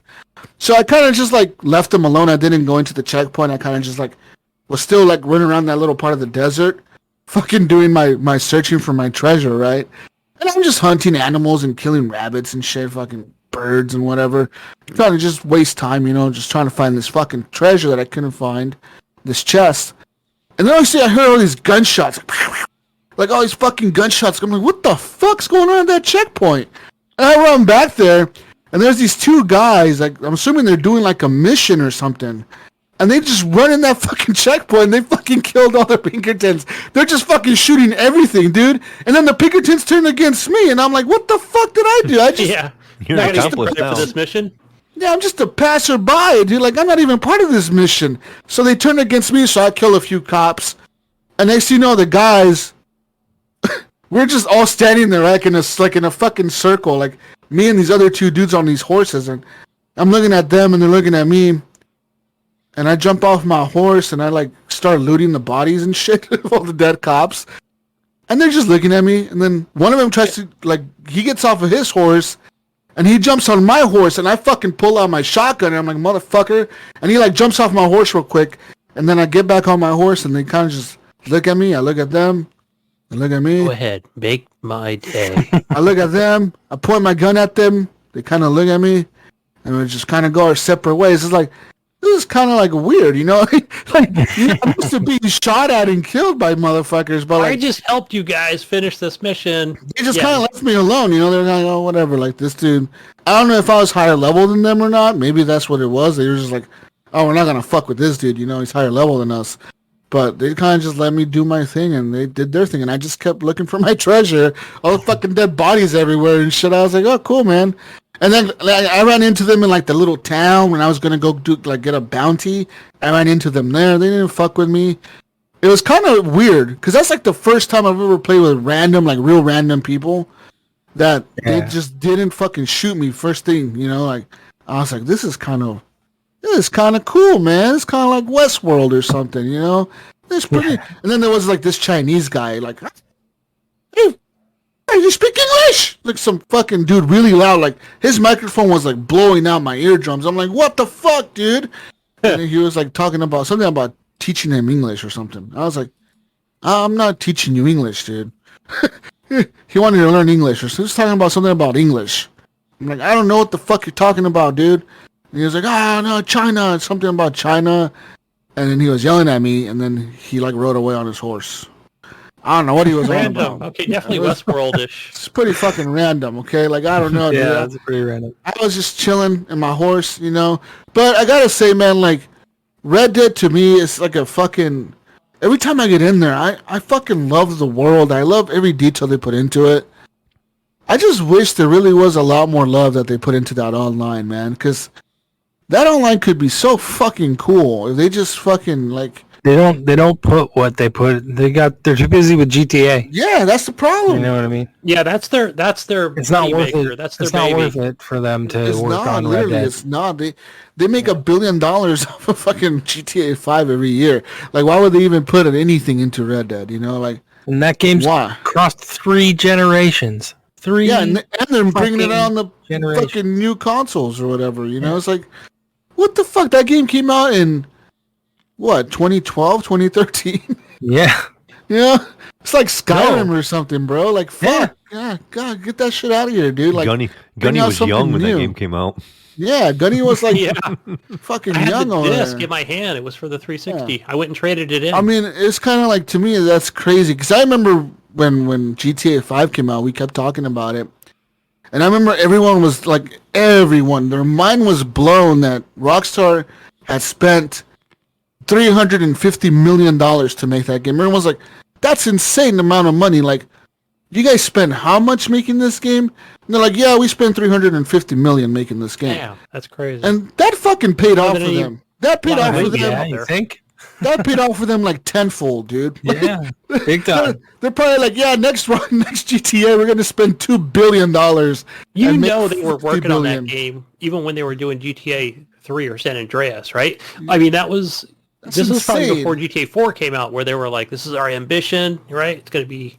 Yeah, and like, yeah, that was wild. I remember everyone thought like, fuck. Or wherever it's based out of, or everyone thought it was wild that they spent that much money on that game, but I mean, it fucking paid off for them. I just wish they would put a little bit more love into Red Dead Online, because that game is really good. It's a lot of cool shit in there. I just wish that there was a little bit more to do. And like, everything costs so much money to get, man. Like there's this role that I unlocked recently, which is called the Naturalist role. And this is pretty much, you go talk to this chick, she's like a hippy-dippy girl or whatever. She's like, oh, nature, don't kill the animals, fucking stupid Oregonian, right? She's this fucking hippie chick. And then free hugger. Yeah, like straight up, like Jonathan Hall or something like that. Female version. Save the earth. Yeah. And you know, I go and talk to her, and she's like, yeah, all you gotta do, like, to start these missions is buy this kit from me. And I'm like, okay, cool, I got like $1,000 in the game. Let's put some money into this kit. No, it costs gold bars. Yeah, that's the thing. It doesn't cost dollars. It costs like 25 gold bars, which is shit. like, never mind. which is like $15 in real life. Why does Rockstar do that? Why do they charge 15 per roll? That drives me insane. That's per roll. That's per naturalist roll. That's per bounty hunter roll. That's per fucking the other role, which is a hunter role, I think, and there's another one that's like. Well, one of the good something things else. was when this. I don't know. I think when it came to Game Pass, even though I already purchased the game, and Twitch was doing giveaways, and it was, they get on their kick for a while, right? So I had like 50 gold stacked up. Mm. Probably because I pre-ordered the game anyway. So yeah, I'm able to afford 2 rolls, luckily. But when I went and bought this on PC, for the $10 version, you don't get shit. You get 0.5 gold dust. That's what you get. Yeah. Which is fine, right? But don't make me fucking pay $15 real per roll. No, that's per roll, and that's like for everything, much. dude. That's insane. So yeah. Anyways, No, I see $5. I can see $5, but or 10 gold bars or whatever it might be or whatever. Yeah, it's fucking ridiculous. It's a little too much, Rockstar. But anyways, I did buy the Crime Pass, Mayo. It's a Crime Pass. Mm-hmm. Okay, called the Criminal Pass. So what do we get to do in the Crime Pass? It costs 25 gold bars, which I had in my thing, so I just used that. And pretty much you just get like Dutch's, Dutch Vanderlyn, the main character, the main bad guy in the game, or your fucking boss in the game or whatever, your gang leader. You get his outfit if you unlock this. You get his outfit. You also get like some bandolier shit. You get like some poncho. You get like a discount for a gun. You get like a discount for ammunition. All this other bullshit. And pretty much you unlock different shit for each level that you go up. There's 25 levels to this pass, but also you get all your gold bars back. So if you beat the 25 levels, you get your 25 gold bars back, which I got in my 25 gold bars back. I'm at level 25 now. So it was pretty easy to reach. So yeah, it wasn't difficult at all. Pass, but like a season pass kind of thing. It's like a battle pass or something, kind of like that. So it was pretty easy to beat. I mean, whatever. It's fucking Red Dead. Anyways, besides all that other bullshit, what else did I play this week? More Ratchet and Clank. I'm at the end of that game. I'm like at the end. I fought the boss once, but it wasn't the end of the game, which I was like, oh wow, like it's still going. Okay, cool. So now, like I guess I'm gonna take the fight to the actual boss. I don't know how the fuck that's gonna. I don't know. Something about I gotta go fucking do something. I'm assuming the game is telling me like, yo, wrap all your shit up. Right. Before you We're continue. gonna go fight this big motherfucker. Go wrap all your shit up. And I love the characters in Ratchet and Clank, dude. I fucking like the chick. Forget her name. But there's Ratchet, there's Clank, there's one called Canine or Ribbit. Cat. Ribbit? Yeah, and Ribbit, there's I like think is the chick's name. the other robot is called like Cat. Something K8T. Cat. I don't know. Something like that. Yeah. Let me look her up real quick. It's a little yellow robot. Look it up. Hold on. What the fuck? Gotta find her name now. I can't find her name. What the fuck? How do you not find the name of that little robot? She's like one of the main characters in the game in this one. Anyway. Yeah, that game's like the only game that makes me want a PS5, to be honest. Yeah. It's really fucking good, dude. Like I loved the one on PS4, the Ratchet and Clank. That was a great game. It was so much fun. I've always liked the Ratchet and Clank games. They've always been fun games. Yeah, and this one is it's a blast, and it really showcases, I think, I want to say the power, but just kind of what the PS5 is capable of, in terms of like the haptic feedback, all the controller fucking features. Her name is Kit. That's her fucking name, Kit. She's like a little yellow robot. So she's like the female version of Clank, and Ribbit is the female version of Ratchet. So it's kind of a cool dynamic there. For most of the game, Clank is with Ribbit, and then as Ratchet, you find Kit, and she's with you. So her and Clank kind of have like the same features, except Kit turns into this big mega like transformer robot thing that fucking kills everything. Like she's a badass, and like yeah, she becomes like your partner, and then at the end when you meet up with Rivet and you fight the bad guy, you guys kind of switch back. You know, like, oh, here's fucking meat kit. You go with the chick, and I'll take Clank back, and then yeah, so it's all that. But I mean, the character, the upgrades to the guns are really cool. They're really There's a lot of upgrades you can do to the guns. It's a lot of upgrades you can do to all the guns. There's different types of weapons in the game. They're all kind of like unique weapons, you know. Like some do funky shit, some freeze the enemies, some catch them on fire, some like fucking boomerang or some shit. Like different types of fucking weapons, you know. So that's really fucking cool. It's the more you use them, the more they upgrade, right? Yes, they level up. They do level up as you're using them, right? Yes, but you also buy an upgrade for them. Like, go to the store and buy the upgrades for them too. Yeah, with bolts. Like, they're not bolts. It's called unobtainium or something. Oh, okay. Some shit like that, like some special crystal you have to collect. You get them randomly in missions, and then you also collect them in the world when you're running around. Yeah. So you use that to upgrade at the little stations or whatever with the fucking shop, and the lady will be like, "Oh, you want to upgrade?" And you can upgrade, and then use the bolts to buy new weapons. So yeah, it's fucking an incredible game. Like that game looks pretty as fuck too. That's so. Oh man, it's so like it's just so good. Like I think that's one of the thing that Xbox has is what PlayStation doesn't have. They have all the multiplayer shit, really cool games that are, I would say, more hardcore multiplayer type shit, more multiplayer, more online focused. They've always been more online focused. Whereas PlayStation has all these fucking cool single player games, and it's like, fuck, man, like, can you guys just come to a fucking agreement and like just put the shit on both consoles? Like, hey, motherfucker, you show us how to do multiplayer, and we'll show you how to make single-player games. Put Game Pass on PlayStation and put PlayStation exclusive games on Game Pass. Hey, baby, you want Starfield? We're going to take a Ratchet and a Clank here. Fucking solved. Like some of the exclusives PlayStation has, they're incredible, man. Like, The Last of Us and all that shit is incredible, dude. Like, God of War. And Uncharted and God of War, like, these fucking games are top-notch shit. And I would never take that away from Sony.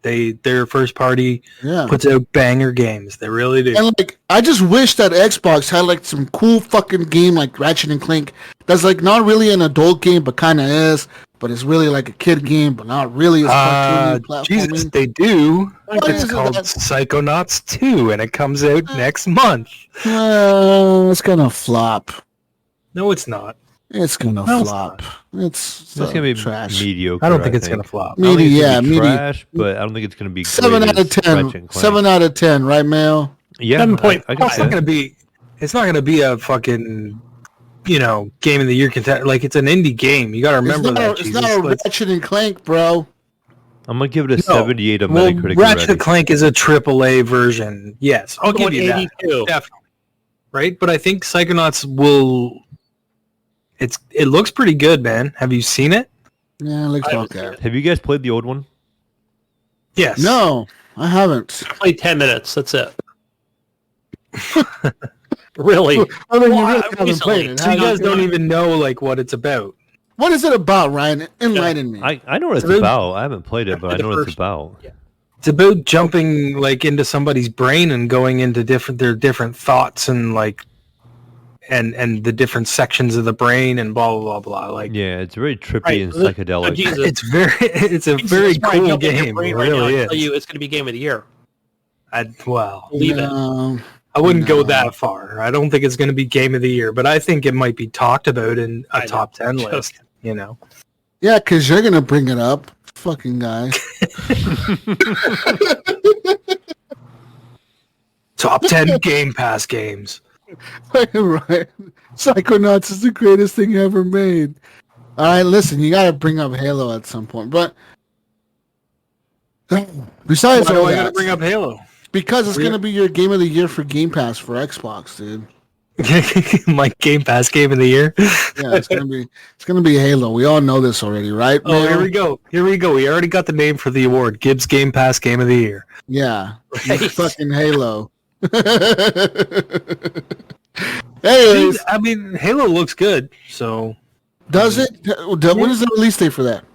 Well, that we don't know. We talked about that looks, when you were It looks here. real good not coming out this year. Yeah, it looks real fun. It'll be out this year. It'll be whatever year it comes out. This is what I was talking to the guys about earlier. Is like, I think they wanted Forza Horizon to release in September, but they had to push it to November, and now they're in a conundrum where they don't know where to release Halo. I don't understand why they don't just take that September slot, but that's my thought. I think they should take the September slot, release Halo in September before all the big shooters come out, but then they don't get that holiday burst. You know what I mean? Like, I still think they would get a holiday burst, but you know what I mean? They would get cut off a bit by like Call of Duty and Battlefield and everything, but at least they would get out before that to get some hype built on Halo before those games release. Well, I feel like you're definitely going to That's my thought, but I don't know.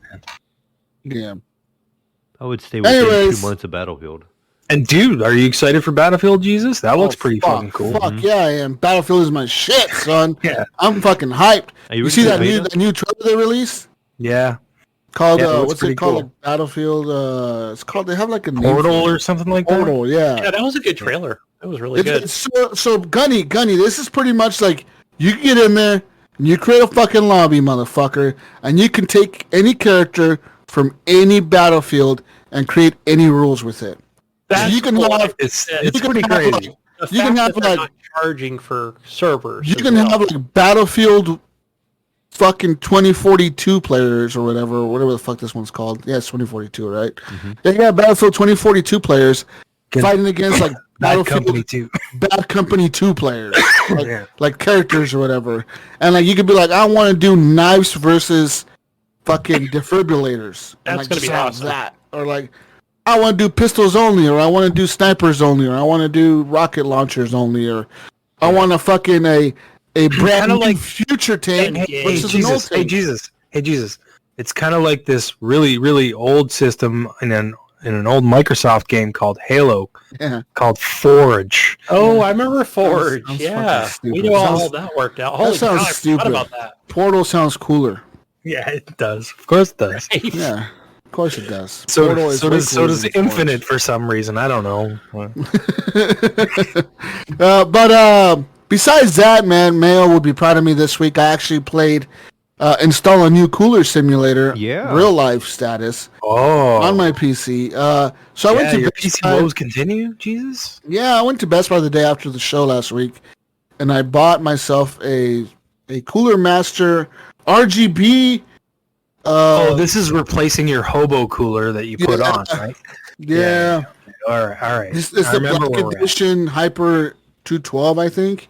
So I've had this cooler before on my PC, before I upgraded all my shit, and I sold it. I think I shipped it off to Brink when I sold him my GPU and my old motherboard and CPU and shit.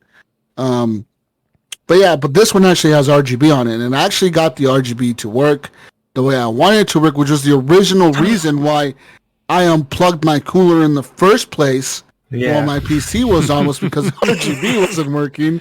So I got the RGB to work. You do that, Jesus? You don't usually want to unplug stuff when it's running. I don't care if you leave it like unplugged. I was so mad, and I was like, I'm going to unplug this right now. You don't want to do that when stuff's running. All right, listen, I unplugged it. Your fucking shit off on your car today. Listen, I unplugged it, and it started smelling like fire, like smoke, like something was burning. Yeah, probably the CPU. I think my CPU was burning. It smelled like fire, bro. Like it was like I was like, what the fuck is this? Is this thing catching on fire? It smelled like fire, Mayo. Okay, it was fucking fire. Okay, I'm like, oh fuck. So like I hit the power button real quick. Yeah, fucking right, you did.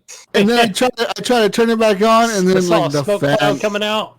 Fan wouldn't come on anymore. So yeah, I mean, I got a new cooler.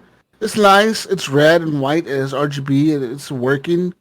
Works cool. It matches all the other red and white I got going on around here. I got red and white on my keyboard now, Mayo.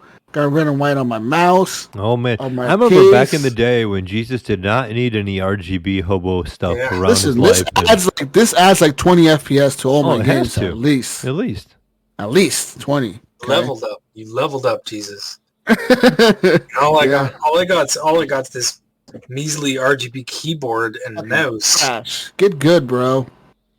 And a case that doesn't even have a window in it, so you can see all the lights I inside. have a big window on Remember mine. those days? I think they like Dell built those things. You couldn't even see my case if you wanted to, if it did have a window in. So why do I care if there's lights flashing in it? Cool lights flashing, okay? Cool ones.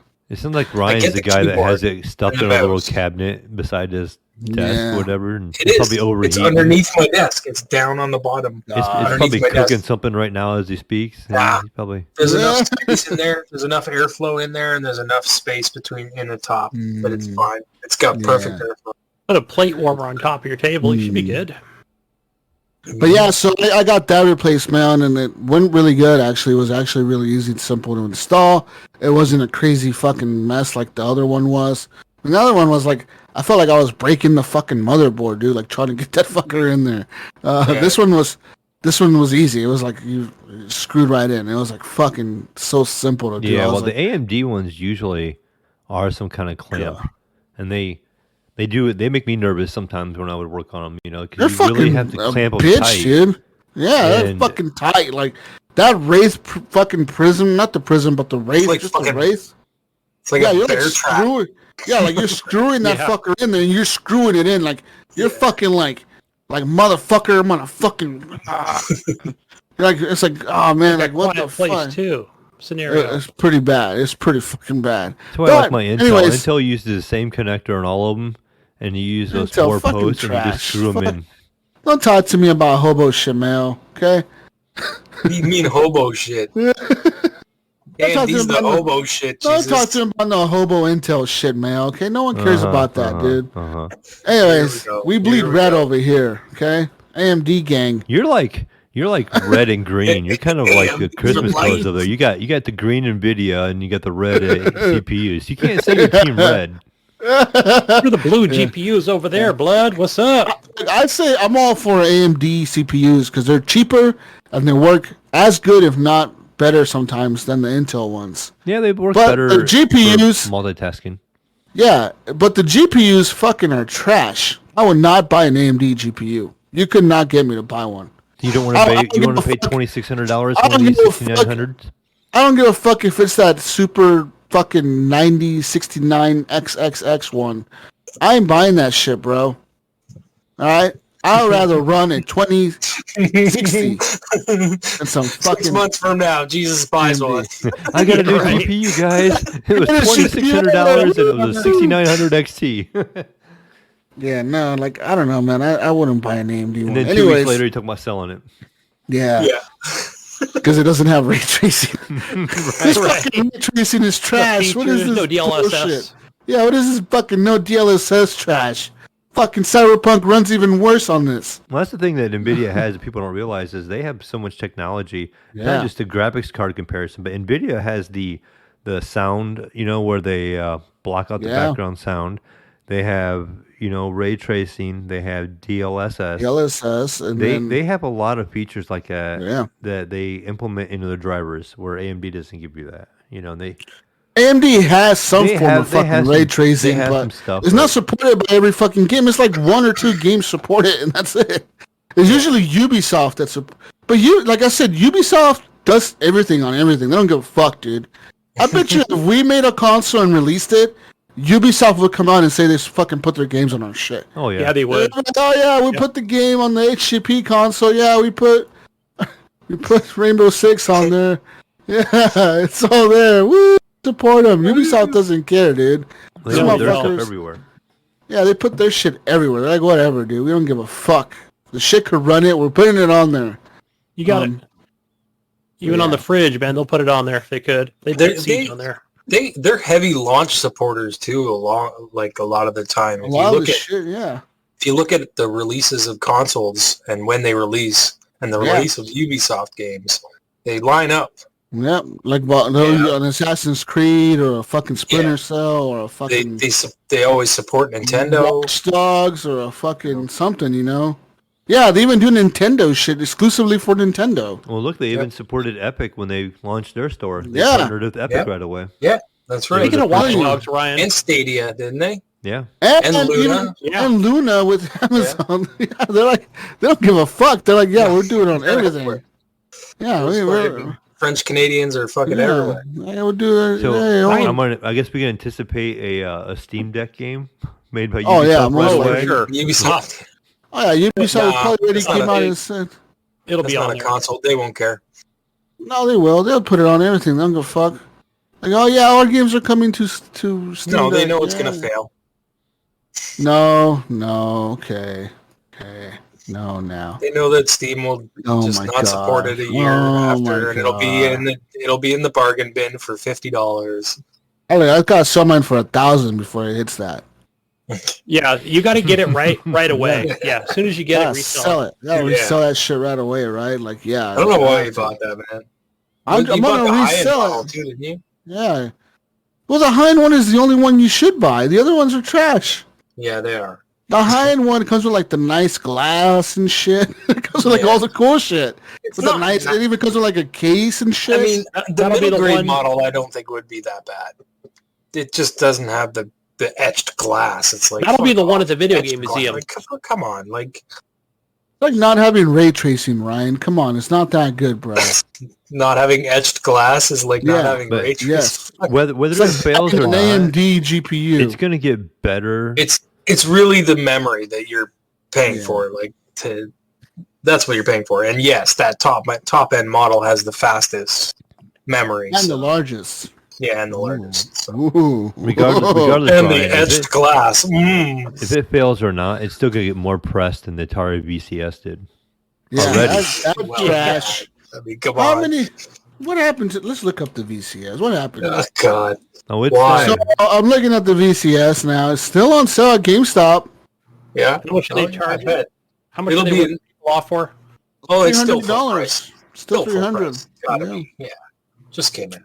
It'll be That's what bargain we should bin do now. We should every Give it episode a year. check in on the VCS and see if it's dropped in price yet. We're A little official. tribute to Jonathan official- over there. You know what you should do? You know what you should do is you should get Jonathan to record a little segment of him checking in on Oh, what's God. our VCS and have him call in every week and This is report bad. on the And numbers. then after Just you file, think John, or we can on, get on It'd Discord. be like his Titanfall numbers. when he Yeah. does the Titanfall numbers, he can just go right into the VCS numbers to make Titanfall numbers look good. You know, it can be like there's 35 people playing Titanfall right now, and there's 6 people playing the VCS right now. 6 people Now, are online. here's 2 the people are thing. What do you playing. think does? Yeah. What do you think does better? The Amico or the Atari VCS? The What's the Intellivision. Amico? That's I forgot the about that. Tommy Tellerico Intellivision. Oh, he's remaking that thing, right? Yeah.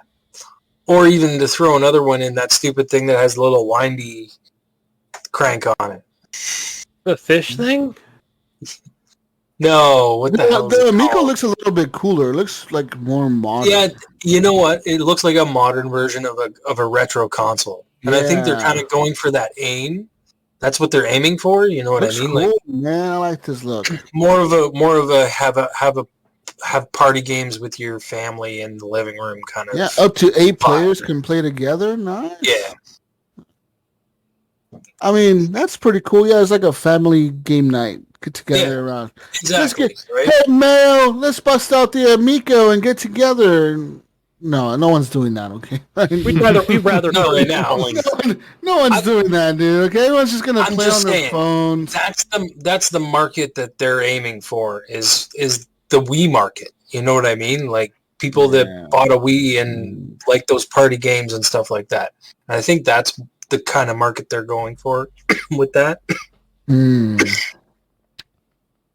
I don't think it's going to be anything big, but it'll Well- have a niche market, I think. I think it'll do better than the Atari. That's for sure. Yeah. Anyways, Gunny, you know what time it is? It's news time. It's news time. Bump. Breaking news. Breaking news. Speaking of, I wish Big Steamer was here for this one. Oh, Speaking of Steamers, Valve is responding to Switch versus Steam Deck comparisons. uh-oh. Gunny. Okay. Whoa. Following the reveal Following the reveal of the Switch OLED earlier this month, Valve announced its new handheld PC device. Sure did. The Steam Deck. Now, this is drawing plenty of comparisons to Nintendo's hybrid system due to its similar in design. And now some members of the Valve team have shared their own thoughts about this with IGN targeting the audience to drive home that the point they have of it being going to be different. Like when you pick this Steam Deck up, it feels was chasing the market much more like the ergonomics for somebody who's used to playing games with an expensive game controller, Mayo. Not like some fucking hobo playing with a Switch, right? Because it's bigger and it's bulkier than a Switch. And if we're right, that's the right trade-off to be making for the audience that we are going after. Let me put it this way. If you're a gamer, Mayo, and you pick up a Switch, Ryan, and you pick up one of these, Gunny, you're going to know which one is right for you. And you're going to know it within 10 seconds, because that's how fast it boots up your game because of that NVMe drive. I mean, we're talking if you're buying that expensive one, right? You buy that hobo shit, it's gonna take 10 seconds to even turn the thing on in the hobo edition. But I mean, hobo edition, you come back an hour later and it's finally done. Fucking done booting up Windows. But the other edition, you put that shit up in 2 seconds, Mail. You're playing Ratchet and Clank on that motherfucker, bootleg, because you somehow got it on there because PC Master Race gets all the bootleg shit. You can do whatever you want on the PC. That's why. Some of that homebrew. Yeah. I mean, you don't get games in 10 seconds on the Switch, Ryan. Right? You don't. Hobo. You don't. Hobo ass fucking Switch. Yeah. Fucking trash. That's right. This is a fucking gamer's machine, Ryan. Is it? Premium built for big hands like Mayo's hands. If they really push for this, show your hand. See, look at that hand. It's fucking huge. That hand needs a fucking Steam Deck in it, not a Joy-Con. The fuck's a Joy-Con, Gunny? Sounds like a child's toy. I'm going to be using my Xbox Series S controller. Oh, that's what I'll be using. Do you guys not worry about how those sticks are all the way up at the top like that? I think that okay. Is like holding it. Not gonna lie, Ryan. That shit looks pretty fucking dumb. Okay, it looks like it looks really uncomfortable. I don't think you're gonna use them a lot. I think you're gonna use the touchpads more. Looks bad. Really? You're gonna use the touchpads? I got Mayo talking. I don't agree with Mayo, but I'm gonna just go along with Mayo because depending on the game. I think that's what they're thinking. I think they're thinking they're gonna use a touchpad more. Yeah, but you're gonna use the touchpad. Like, I think Steam Deck. Listen, I think Steam Deck version 2. They're going to bring those buttons a little bit down and make them a little bit bigger. Because that B button, the buttons are small too, yeah. My greasy Dorito finger is going to fall right off of that. They're going to adjust those, I think, when the version 2 comes out. Size. They're like Vita size, yeah. They're like baby really hand size. What is this shit, Mayo? Big, bulky... I want a bulky man's console, and you give me little baby buttons to press. You know what, Jesus? When I'm eating, I want to press all of them at the same time when I'm mashing chocolate. What are you doing with your big manly hands now, Jesus? What are you doing? Press them all. Crush those buttons. They're gonna be smushed. I'm gonna press all the buttons at the same time, Mayo, and I'm gonna know what the fuck I'm doing. Your whole thumb pushes all the buttons. My M&M thumb is gonna slip right off that B and A button. Listen, Gunny, motherfucker, you big man American hands over here, Mayo. Going to be having a hard time pushing those buttons. Oh, we'll figure it out. Hey, I can use those Switch buttons and those little Switch Joy-Cons. I can figure out how to use this. Okay, yeah. Right. You know how hard it is to play. How hard it is to play Mario Party holding one little Joy-Con sideways with 2 hands. Those joysticks are like tiny too. They look tiny. Why does this look so tiny to me all of a sudden? Because it is. So tiny. Is this really a tiny, Mail? Dude, it's only a 7-inch screen, man. 7-inch screen. I thought this was American made. That's why it's going to be able to pull off 720. It's American made. It's got all the power. It's doing 720. Wait, nothing's made in America. It's probably made in Taiwan. On a 7-inch Of screen? all the people, company. do not bitch about it being a 720 screen.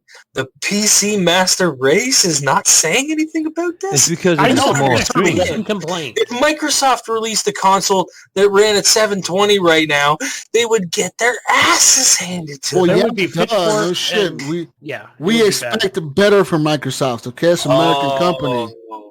Yeah, right. They are American high. company. Are you So telling me they're Valve, held to a aren't higher they? standard than Steam? Valve is a fucking New Zealand company. I don't know. Isn't that where Gabe moved Well, to? now they Yeah, are- he pretty now much they moved are. there. He left the Fucking- U.S. Moved to fucking New Zealand, He's a refugee over there. Leave Trying him to hide. alone. hiding from COVID.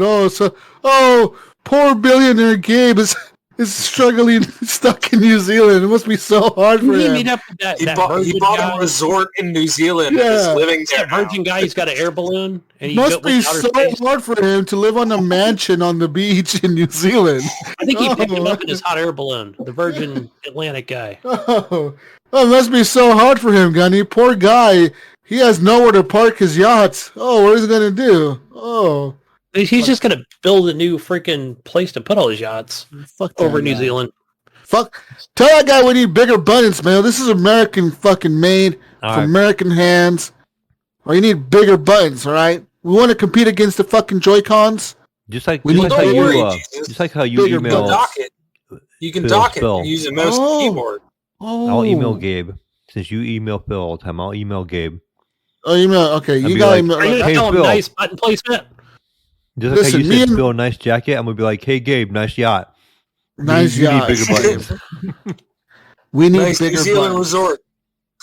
Look, I bet you my boy Phil is working on VR ever since I emailed him. He's probably like fucking losing sleep over that shit, okay? He's brought Microsoft Flight Simulator to the Xbox. He's bringing fucking VR, all right? Y'all fucking wait.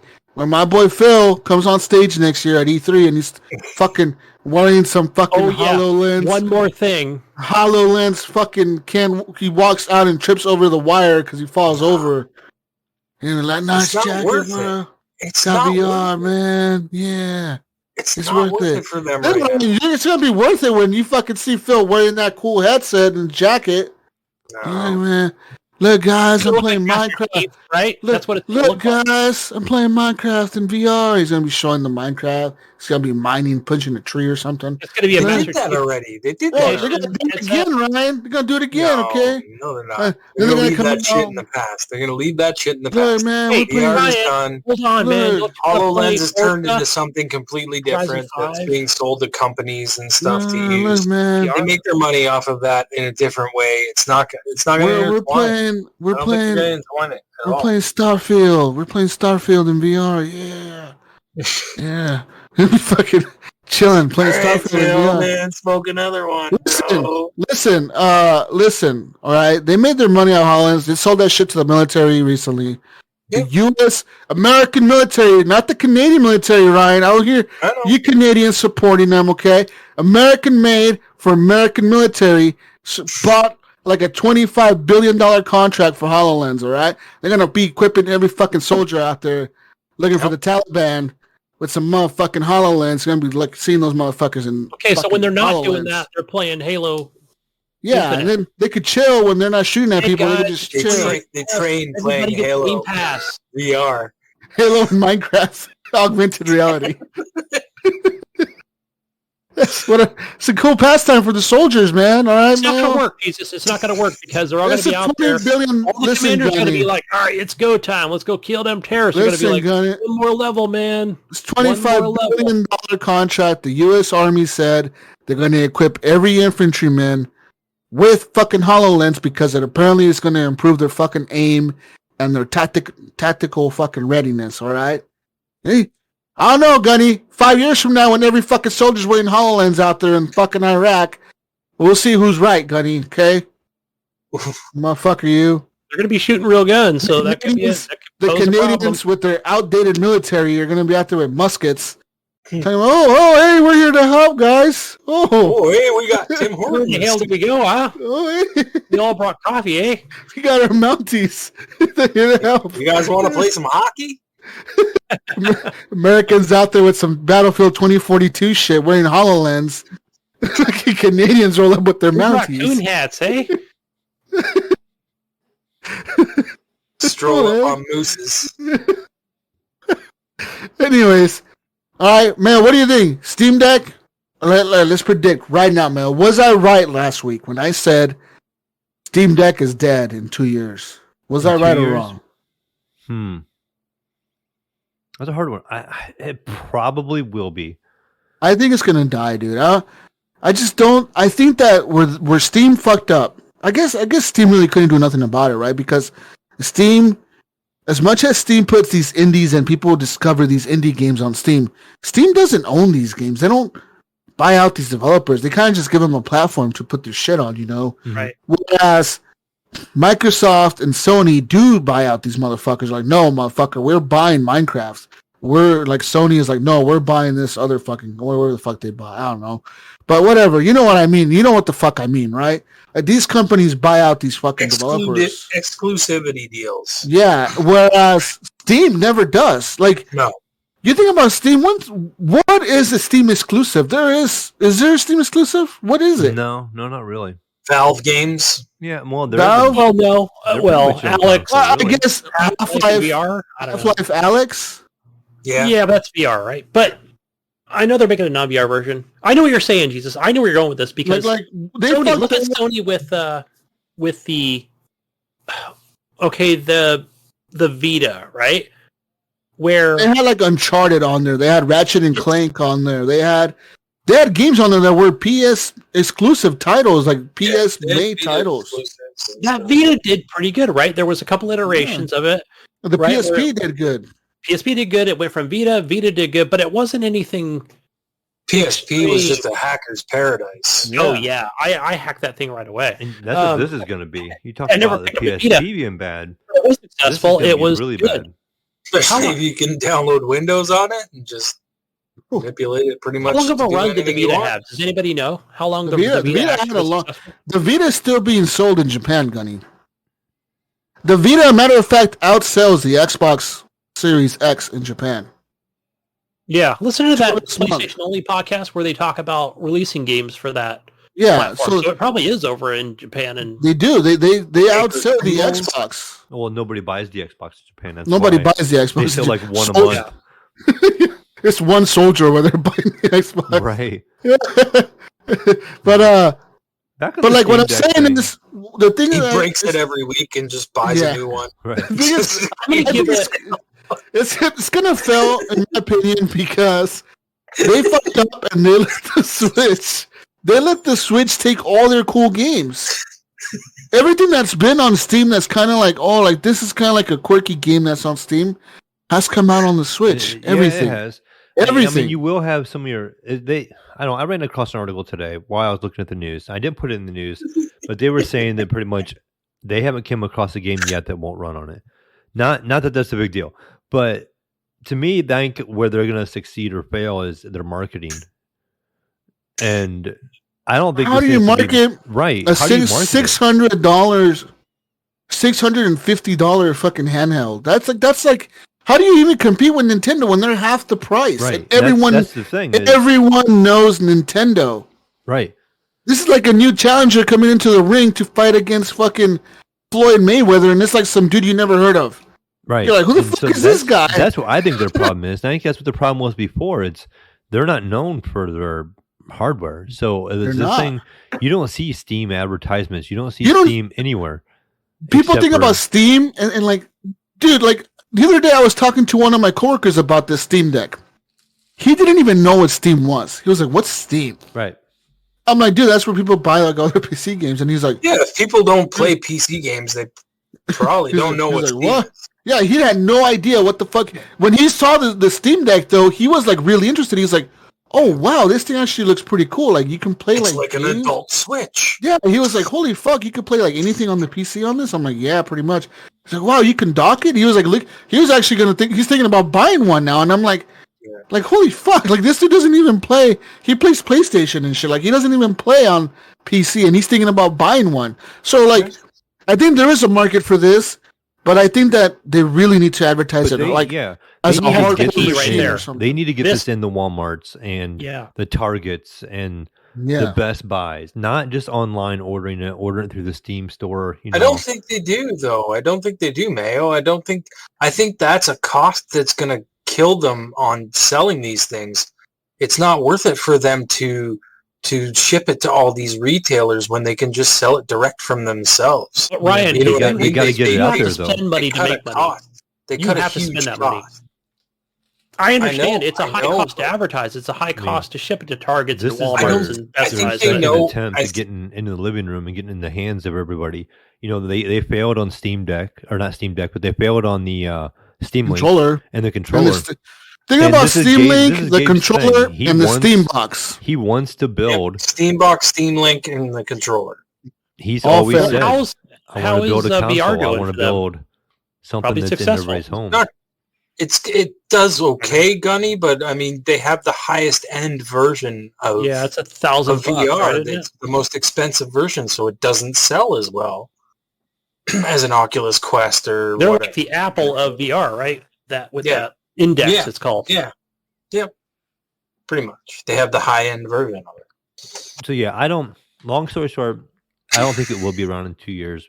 The only way that it will is if they can get this thing in the stores at Walmart, Target, where people can see them, kids can see them. Yeah, get their and hands actually on 'em. want one. Like, oh wow, that looks really cool. It's more powerful than the Switch and TV shit. commercials, Mhm. stuff like that. You don't see Valve commercials for any product ever. You're not Never. they don't market that way.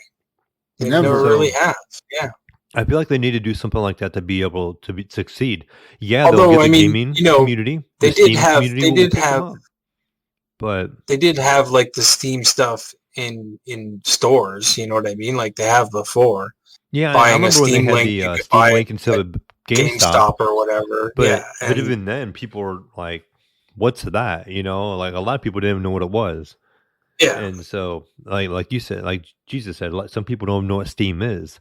Then when you walk Yeah. into a GameStop, which nobody even walks into anymore. So you're not going to sell at GameStop. So where are you going to sell this thing at? Or You the know? only reason they know Steam is because it's next to the gift card they pick up. The Steam I had a dream last night, guys. gift card rack. I had a dream last night. Seriously. Oh, wow. You had a dream, No. Gunny? Yeah, I was in GameStop and Wow. my local GameStop was closing. I don't know. Do we want to hear about this? No, that was pretty much it. That I was in GameStop and they said, "Oh, yeah, we're closing down, so don't even bother pre-ordering this game." I was like, "Oh, that sucks," But I never go in there anyway. You get pre-order? No, I couldn't pre-order whatever game it was. I couldn't remember what game I was trying to pre-order. But yeah. But then I woke up, I was like, you know what? Is my GameStop even open? It's been so long since I've been in there. The one in my town, where I always go to the one that's out of town. It's in the mall. Jesus, I go to the mall to go to GameStop. Oh wow. That's where the Starbucks is.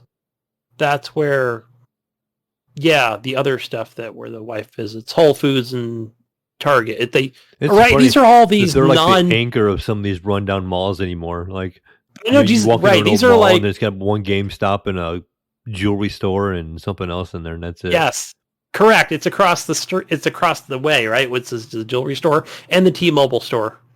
So nobody ever walks down like the giant Jesus. hallway to go to Macy's. What swill are you drinking in that Oh, I'm drinking mug of yours? I'm drinking that the same cider I had the other week, which is the lemonade. Blackberry. Show me that mug. Show me that mug. That's a big mug, brother. That's a big one. Fucking the size of my head. Big ass fucking mug. Yeah. I thought it was bigger, but Oh, it's not still that pretty big. big. Pretty big though. Yeah. Holds quite a bit of alcohol in it, I bet. or liquid, if you know what I mean. Hmm. Yeah, as far as I don't know, man. Like to me, I think that Steam really needs to get behind this, and they did announce that they do have a dock coming for this mail, an official dock made by Steam for this specifically. Yeah, and how They much did- is that gonna cost? They did say that they do not have a price locked in yet, Mayo. It will have HDMI 2.0, a display port actually as well, for in case you want to hook it up to a monitor. It is a USB dock, and it has an Ethernet port on it, a 3.1 USB port, and 2 USB 2.0 ports. So yeah, And I've heard that it will output at 4K. I don't see it doing that. Maybe 1080p. Unless that dock, Maybe with unless the that dock has processor. some sort of processor in it, which it doesn't. Oh, the dock. It doesn't. I'm looking at the specs right now. It doesn't have any, like, it doesn't say it has any chips in it or anything. Yeah, like unless that has some sort of enhancement, like a GPU enhancement or something inside it. Could you imagine that? Dock a GPU. But they did announce also, guys, that any USB-C dock will work with this. So could we see AMD or NVIDIA coming out with call it a power dock or something stupid? RGB power dock. Yeah. Oh, right. Whoa. Marketing right there. Bam! I just made it. Adds 10 FPS just with the RGB. You can make it red and white, shit. Jesus. Red and white RGB. Woo! I'm buying that motherfucker. See, you can put it right behind your Switch. I'm trademarking it right now. Jesus, when you moving to Canada with your red and white? Red and white. Yeah. Well, that's for America, right? Red, white, blue, American. Canada. Canada, red and Fuck white. you, Gunny. God damn it, you. How dare you? We're red, white, and blue right here, son. Red, American. white. These Red, colors, white, blue. these colors don't run, Gunny. You know what, Jesus? Don't tread on me. But yeah. Yeah. Anyways. What else you got for news, Jesus? More news. So, and apparently any controller works with the Steam Deck as well. Like any. They said like fucking, you want to play a show with an Xbox? Play it. Don't want to play with Joy-Cons, Mayo? Little hand Mayo want to play with Joy-Cons? Joy-Cons? What? Those are gonna work? Are you kidding me? No, you can't. You can't play with Joy-Cons. Use your little hand Gunny I'm wants gonna to use play my with. Atari VCS controller. That's what I'm using. I bet there'll be some kind of emulation where you can. Maybe. Bluetooth, right? We can hack into it with the homebrew. I've seen Switch or Nintendo Switch, or not Switch, but Wii emulators on the PC. Wii emulators where you can actually use a Wii controller. So yeah. No, I've seen Wii controllers used on PC. Let's go on to some more news. What else we got?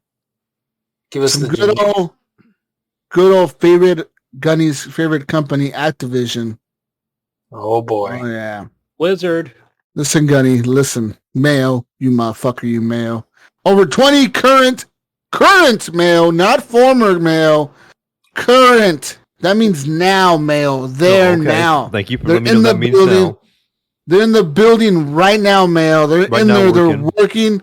They're crunching. Okay. 12 o'clock at night, crunching. They're crunching all the crunch. Current Activision Blizzard employees, including World of Warcraft lead game designer Jerry Fiesel, I don't know who the fuck that is, but okay, thanks for naming him, have publicly criticized the company's response to sexual harassment and discrimination lawsuit filed against it earlier this week. Some WoW developers also stopped work today in solidarity with the woman that came forward, Fiesel said. The suit, which was filed by a California government agency, alleges that women at the company have faced constant sexual harassment and discrimination, especially women of color. The response from Activision Blizzard executives has been inconsistent. In the first statement to the press, the company called the suit, quote, distorted and in many cases false, and characterized the agency behind it as a group of, quote, unaccountable bureaucrats, end quote. In an internal email, Chief Compliance Officer, that's a CCO, Fran Townsend, also said that, quote, the suit presented a distorted and untrue picture of Activision Blizzard and criticized it for including factually incorrect, old and out of context stories. Internal emails from Blizzard President J. Allen Brack and Activision President Rob Kostick struck a different tone, calling the behavior alleged in the lawsuit unacceptable and disturbing, Gunny, although neither affirmed that such behavior has even occurred at the company. On social media, dozens of former employees expressed support for the stories told in the lawsuit and in some cases corroborated the details. Now over 20 current Activision employees have expressed public disapproval of Activision Blizzard's response to this lawsuit, with dozens more showing support by retweeting their coworkers' statements. One of them, at Muffinus, said, "Many of us will not be working today in solidarity with the women that came forward. The statements made by ABK do not represent us. We believe women, and we will continue to strive to do better and hold others accountable. Actions speak louder than words." So yeah. Another person at Steve Daniser said, "Like many of you, our team's been going through a mix of outrage and sorrow and hurt. Been listening to one another, looking after our friends, and finding ways to support and care for each other. Now we got to roll up our sleeves and fix this shit as a company and as an industry." So, another person said, "I'm unhappy with the corporate response up to this point." This was the game designer Brian Halinka. He said, "I don't feel it represents me or what I believe in. Many of us have said this internally. It feels like it's worth saying it publicly." And yeah, a bunch of people pretty much are tweeting out, like saying, like, this is not cool. We don't believe, like, this is fucking bullshit. Your company should believe these stories. The company is not believing these victims, etc. I mean, I don't know. I haven't really looked into the lawsuit. Is there details on the lawsuit? Do you know? Is that public yet? I would think it would be public at this point. What the allegations are. No idea. But an update to this today was revealed, Mayo, that there's now pressure being put on Activision Blizzard as more than 2,000 current and former employees are signing a petition slamming what they see as the video game company's abhorrent and insulting response to this California lawsuit. So yeah. Apparently they have 9,500 employees, and a bunch of people have now signed a petition. This petition calls for, quote, official statements that recognize the seriousness of these allegations and demonstrate compassion for victims of harassment and assault. And we call on the executive leadership team to work with us on new meaningful efforts that ensure employees, as well as the community, have a safe place to speak out and come forward. So, yeah. So I assume Bobby Kodak and then whatever other talking heads up there. Yeah. I'm surprised they haven't come out with a statement. Let me read some stuff for you. They're taking their $150 million bonuses and shitting the fuck up is what they're doing. Right, what's that guy that used to work for Microsoft? Mike something? Shouldn't he be out there? Mikey Barra. Shouldn't he be out there tweeting right now? Oh, no, that motherfucker's quiet. I think I unfollowed him, but what? Not for any particular reason, but that was Brad such a bad move when he left. Yeah, I agree with you. Brad Krusco, at BK Krusco on Twitter, says, "During my time at Blizzard, I experienced sexual harassment from multiple male leads. Explicit description of sex acts they wanted to perform on me, propositioning my wife and I for sex, and back rubs," and it goes on. "This often occurred in front of my other coworkers who said nothing. Going to HR was not an option. You went to HR only if you wanted your story immediately shared throughout the entire studio. On a handful of occasions when I tried to talk to someone about this, I was never ever taken seriously. Boys will be boys," they had said. "I'm sure they're just joking. Sexual harassment is not funny. I just wanted to make great games. So I sucked it up. I let it continue, and I just tried to ignore it the best I could. This wasn't worth risking my entire career over. I would tell myself, this remains one of my biggest regrets to this day. I knew the more I put up with it, the more I enabled them to act this way towards others. I'm sure more people were hurt because of my inaction. And I'm struggling with whether now is the right time to share this story. The last thing I want to do is divert attention away from women in the industry whose voices are rarely being amplified right now. But the culture of Blizzard was toxic and it impacted many, many people." So this is a dude, like a guy saying like they did this shit to him. So can you imagine what they did to the women, male? Exactly. You know, like that's crazy to me. It's not always black and white, is it? Right? Where they might say, "Oh, well, why didn't you say anything before?" You know, like this is a good example right here. Well, because if you did, I mean, You're HR just gonna just be fucking, you're just gonna be like kicked out. You know what I mean? You'll get the shitty end of the stick on everything, and then you'll just want to quit, and then you'll end up leaving, and you'll be out of job. You know what I mean? Right. yeah, You'll be looking for another job. They'll force you out. Yep. They'll force you out. Exactly. kind of, yeah. What do you think about this, Mayo? I mean, for me, I think Blizzard has been a weird one because I feel like this shit probably does happen a lot, at a company Big like companies. that. Yeah, It has to, Yeah. and for the company to not acknowledge it is kind of like maybe I get they have a lot to lose, Yeah, probably. I mean, it just seems, I don't know. weird. Yeah. It's hard, because how do you?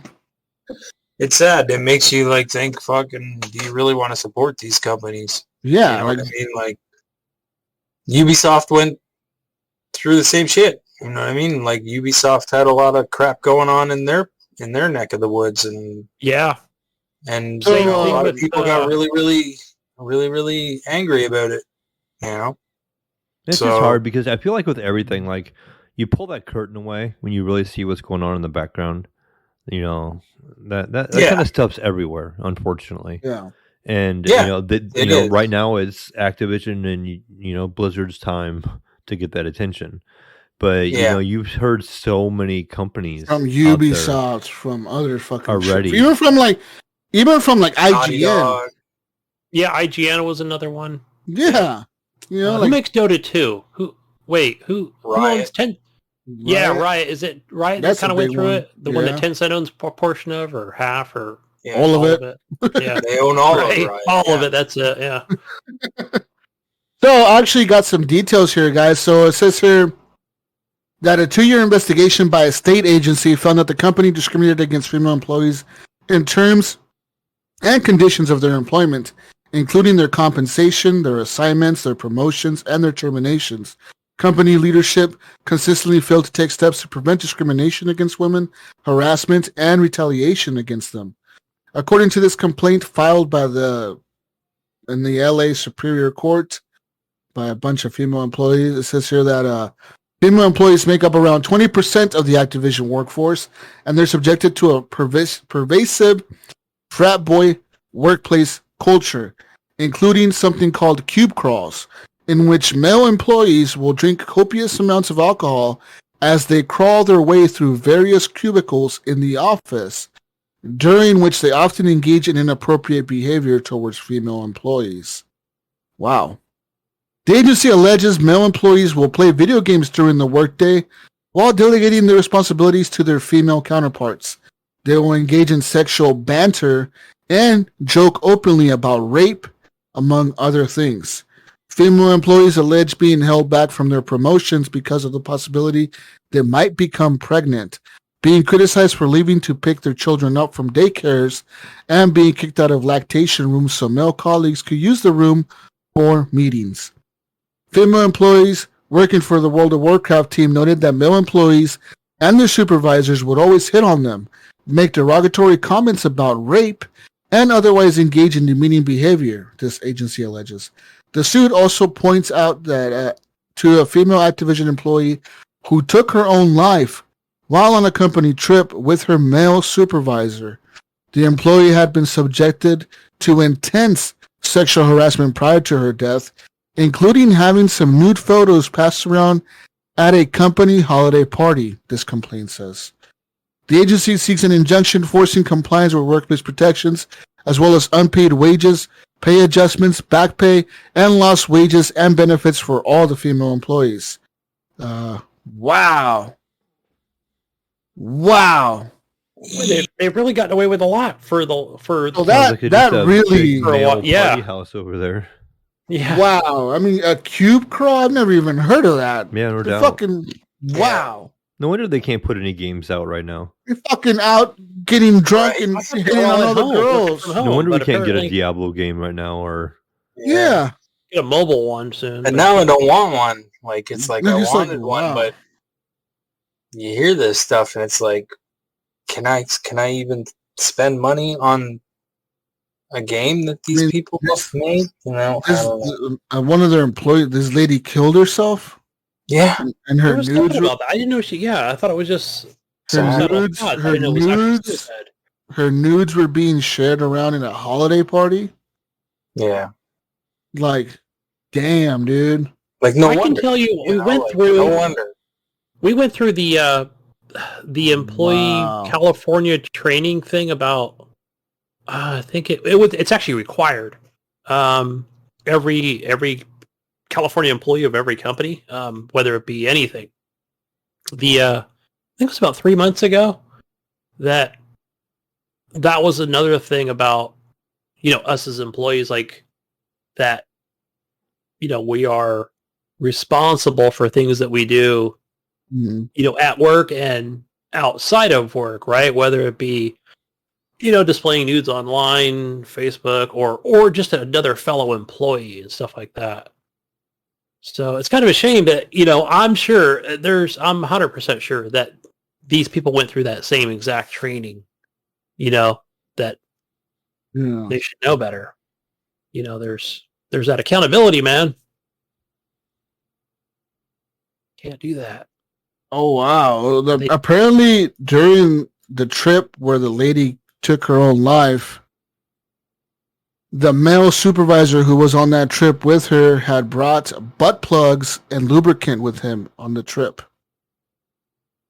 Yeah. I'm looking at the lawsuit right now. It's pretty deep, dude. Like this lawsuit is like, I don't know if you want to keep digging, Jesus. Yeah, it's bad. You're gonna go into a hole here. You know how much money Robert Kotick made in 2020? I don't want to know. I don't want to know. I can tell you that the wife was. Give me a number, Gunny. Give me a number. How much money do you think he made in total from all his bonuses, his stock options, everything, his pay, everything? How much do you think he made? I don't know, 18 million. You're not even at a fraction of what he made. No. I was gonna guess 50.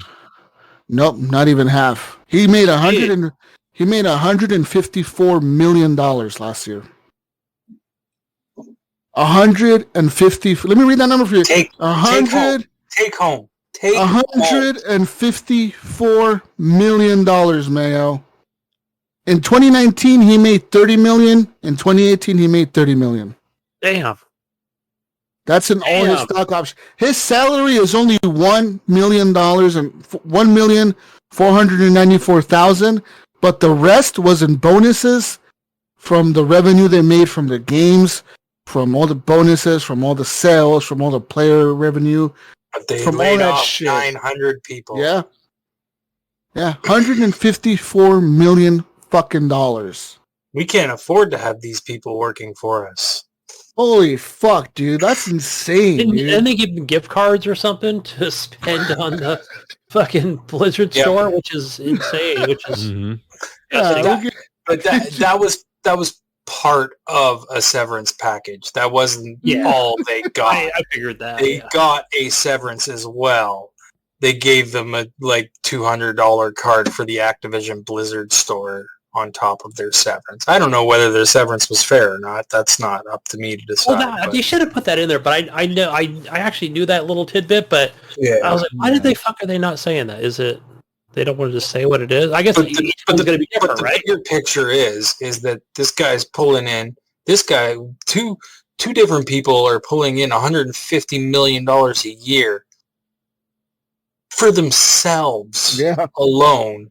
But they can't afford to keep their employees employed. Yeah. Like, there's something wrong there. That's so fucking way wrong. I guess it was Facebook. Something's wrong there. Yeah. Or no, it was Jeff Bezos. He's Amazon, right? Yeah, that guy. He came out and say, "Good job, everyone," or something. Then they went and chased him back in with pitchforks and torches, I guess, right? We're out with Activision right now, I guess. Yeah, I don't know. It was a response to that or something, or the $60 an hour thing. Anyways, we'll see how that Blizzard lawsuit plays out. I don't think it's going to end very well for Blizzard, but hopefully. I mean, it sounds like a real fucked up. I think we're going to continue to hear more stories and more details. I feel bad. Like, honestly, man, like... Coming out. no bullshit. I really do feel bad for female like developers. Like, Absolutely. if they're dealing with that type of shit, dude. Like, fuck, man. Like that. Like, why would you ever want to be a game maker? Why? Yeah. You're dealing with crunch. You're dealing with sexual harassment. You're dealing with all that other bullshit. Underpaid, fucking undercompensated, underappreciated. You're being cussed out because gamers fucking want to kill you when you release a game because your game's a piece of shit. You know, because it has bugs or whatever. Have you ever gone back and watched like a movie from the 80s Yeah. and just realized how Yes. fucked up that time was? It's Like like in real comparison fucking crazy. to what's going on now. Yeah. I mean, this is the thing, right? Like this is what all these things have been about all along, you know, like Yeah. Me Too and all that. It's like Think it's about showing that. how the This world. is still going on after all that. And you think about like women, for instance, like have fought since the 50s, Yeah. the 60s, the 70s. They've been fighting this Oh, forever. This Imagine isn't that. new for them. You know Yeah. what I mean? Like it's still the same shit, pretty much. It's fucked up in my opinion. And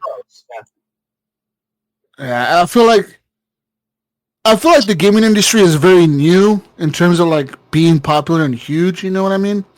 I Where think these companies are big. in terms of female people in the industry, and that's part of the problem, right? I Because think this they're very new industry on that too. is a Yeah, very male-dominated industry. and I think you're right. I think that for like the 90s and the early 2000s, maybe a lot of the developers were male, and all the main heads of studios were always male. And I feel like recently, you know, like obviously girls like video games. Fuck, my daughter loves video games, and like these, you know, they grew up playing video games, and they want to make a fucking game, so they go and follow this fucking career, and then they get into it, and they're like, well, fuck, I'm like one Can't get chick. bigger because I'm a girl. Yeah, one chick in a room full of 50 dudes that are all fucking horny and trying to fuck me. Like, what the Yeah. fuck, dude? You know what I mean? Yeah. Like, what do I do in this situation? You know what I mean? Like, what the fuck? And, like, it's kind of like a fucked up situation, and I feel fucking bad for him. I really do. Like, no bullshit, man. Like, bullshit aside, all joking aside, we do on this fucking podcast.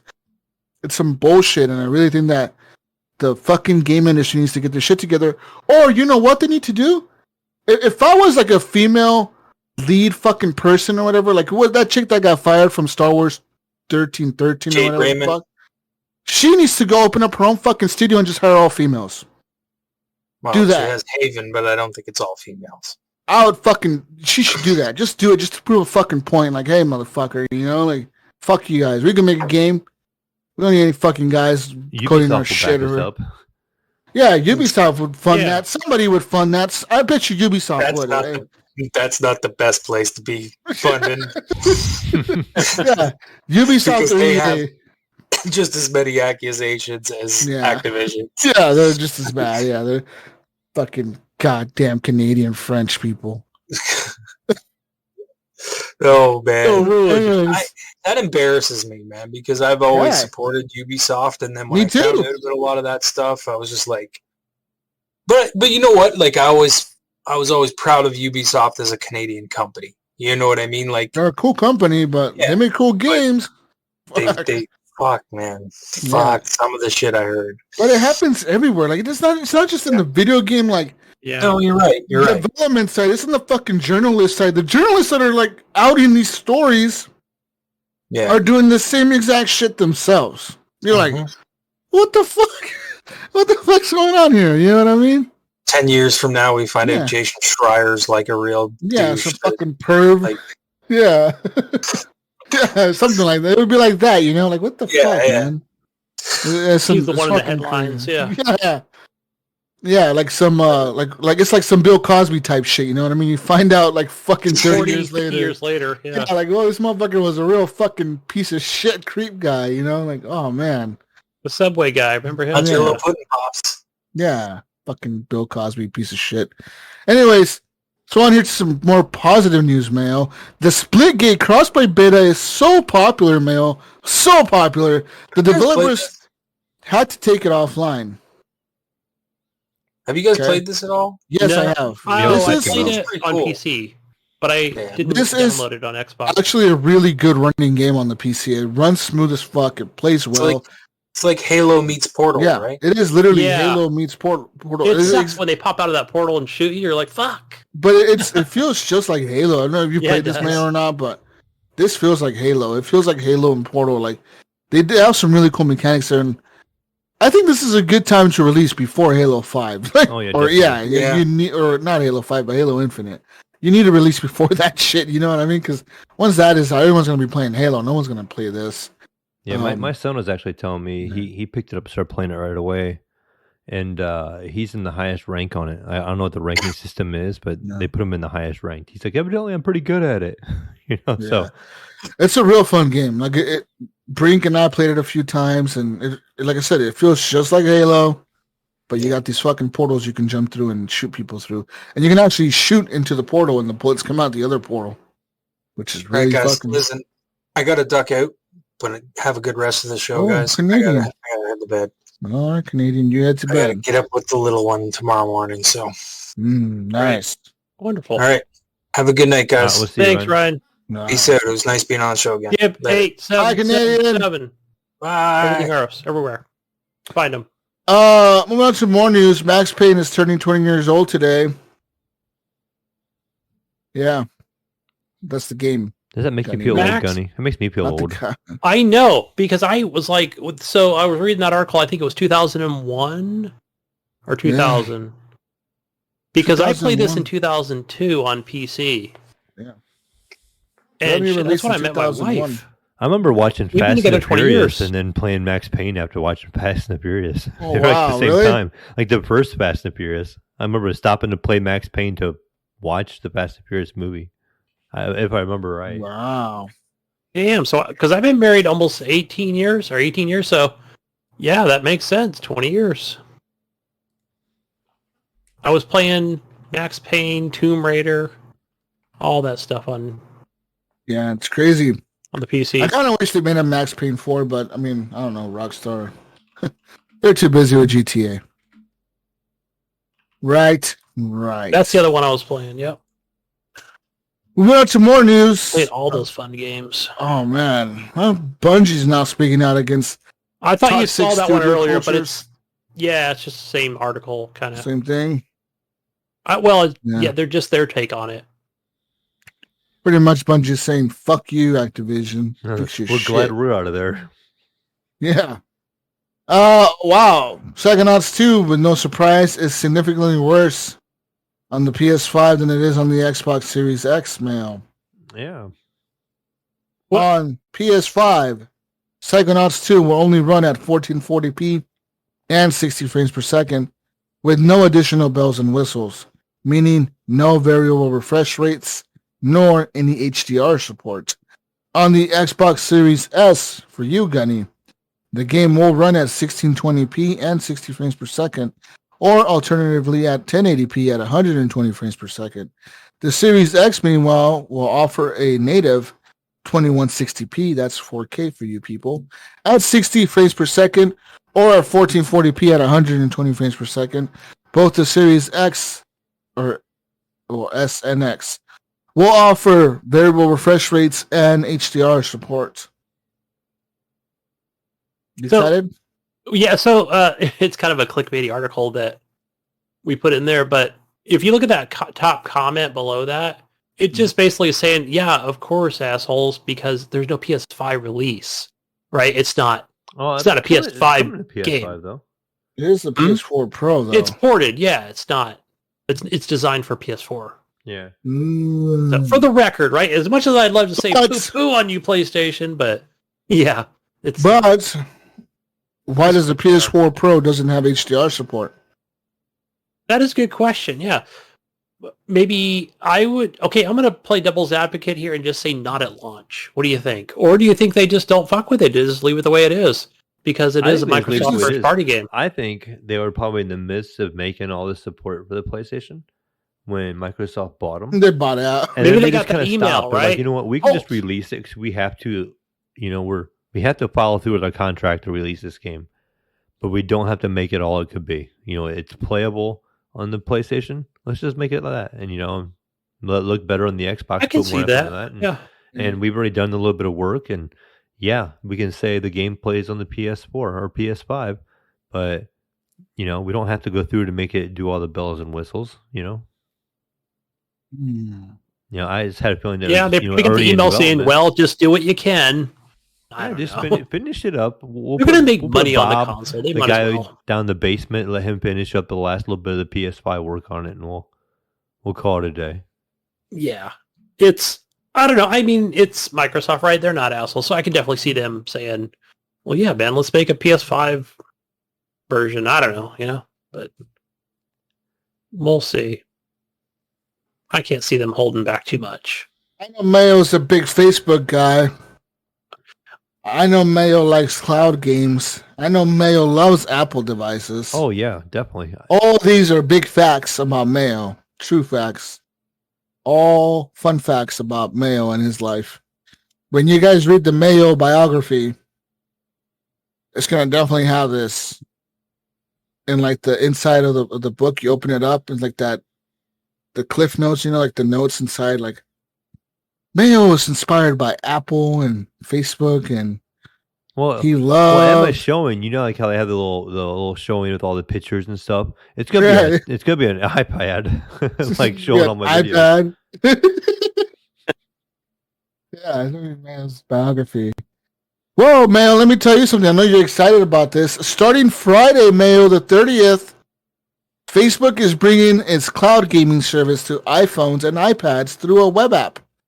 People will be able to add this web app to their home screens like a native app. The site will let you play simple web games like Solitaire and Match 3s and stream more graphically intensive titles like racing games. But thanks to Apple's rules, it is unclear how people will even find this app, since third-party developers like Facebook are barred from steering their app users to websites featuring purchasing mechanisms that are not Apple's own purchasing mechanisms. And it's a huge point of friction with not just Facebook, but other gaming companies like Epic that have strongly protested Apple's grip on iOS payments. Facebook's library of web games, which include HTML5-based ones alongside more advanced titles that stream directly from the cloud, use the social network's custom payment system called Facebook Pay to accept in-game purchases. Facebook decisions to bring its game platform to iOS via the web mimics the approach of Amazon and Microsoft, which have also released progressive web apps, or PWAs, for their respective cloud gaming services to get around the App Store.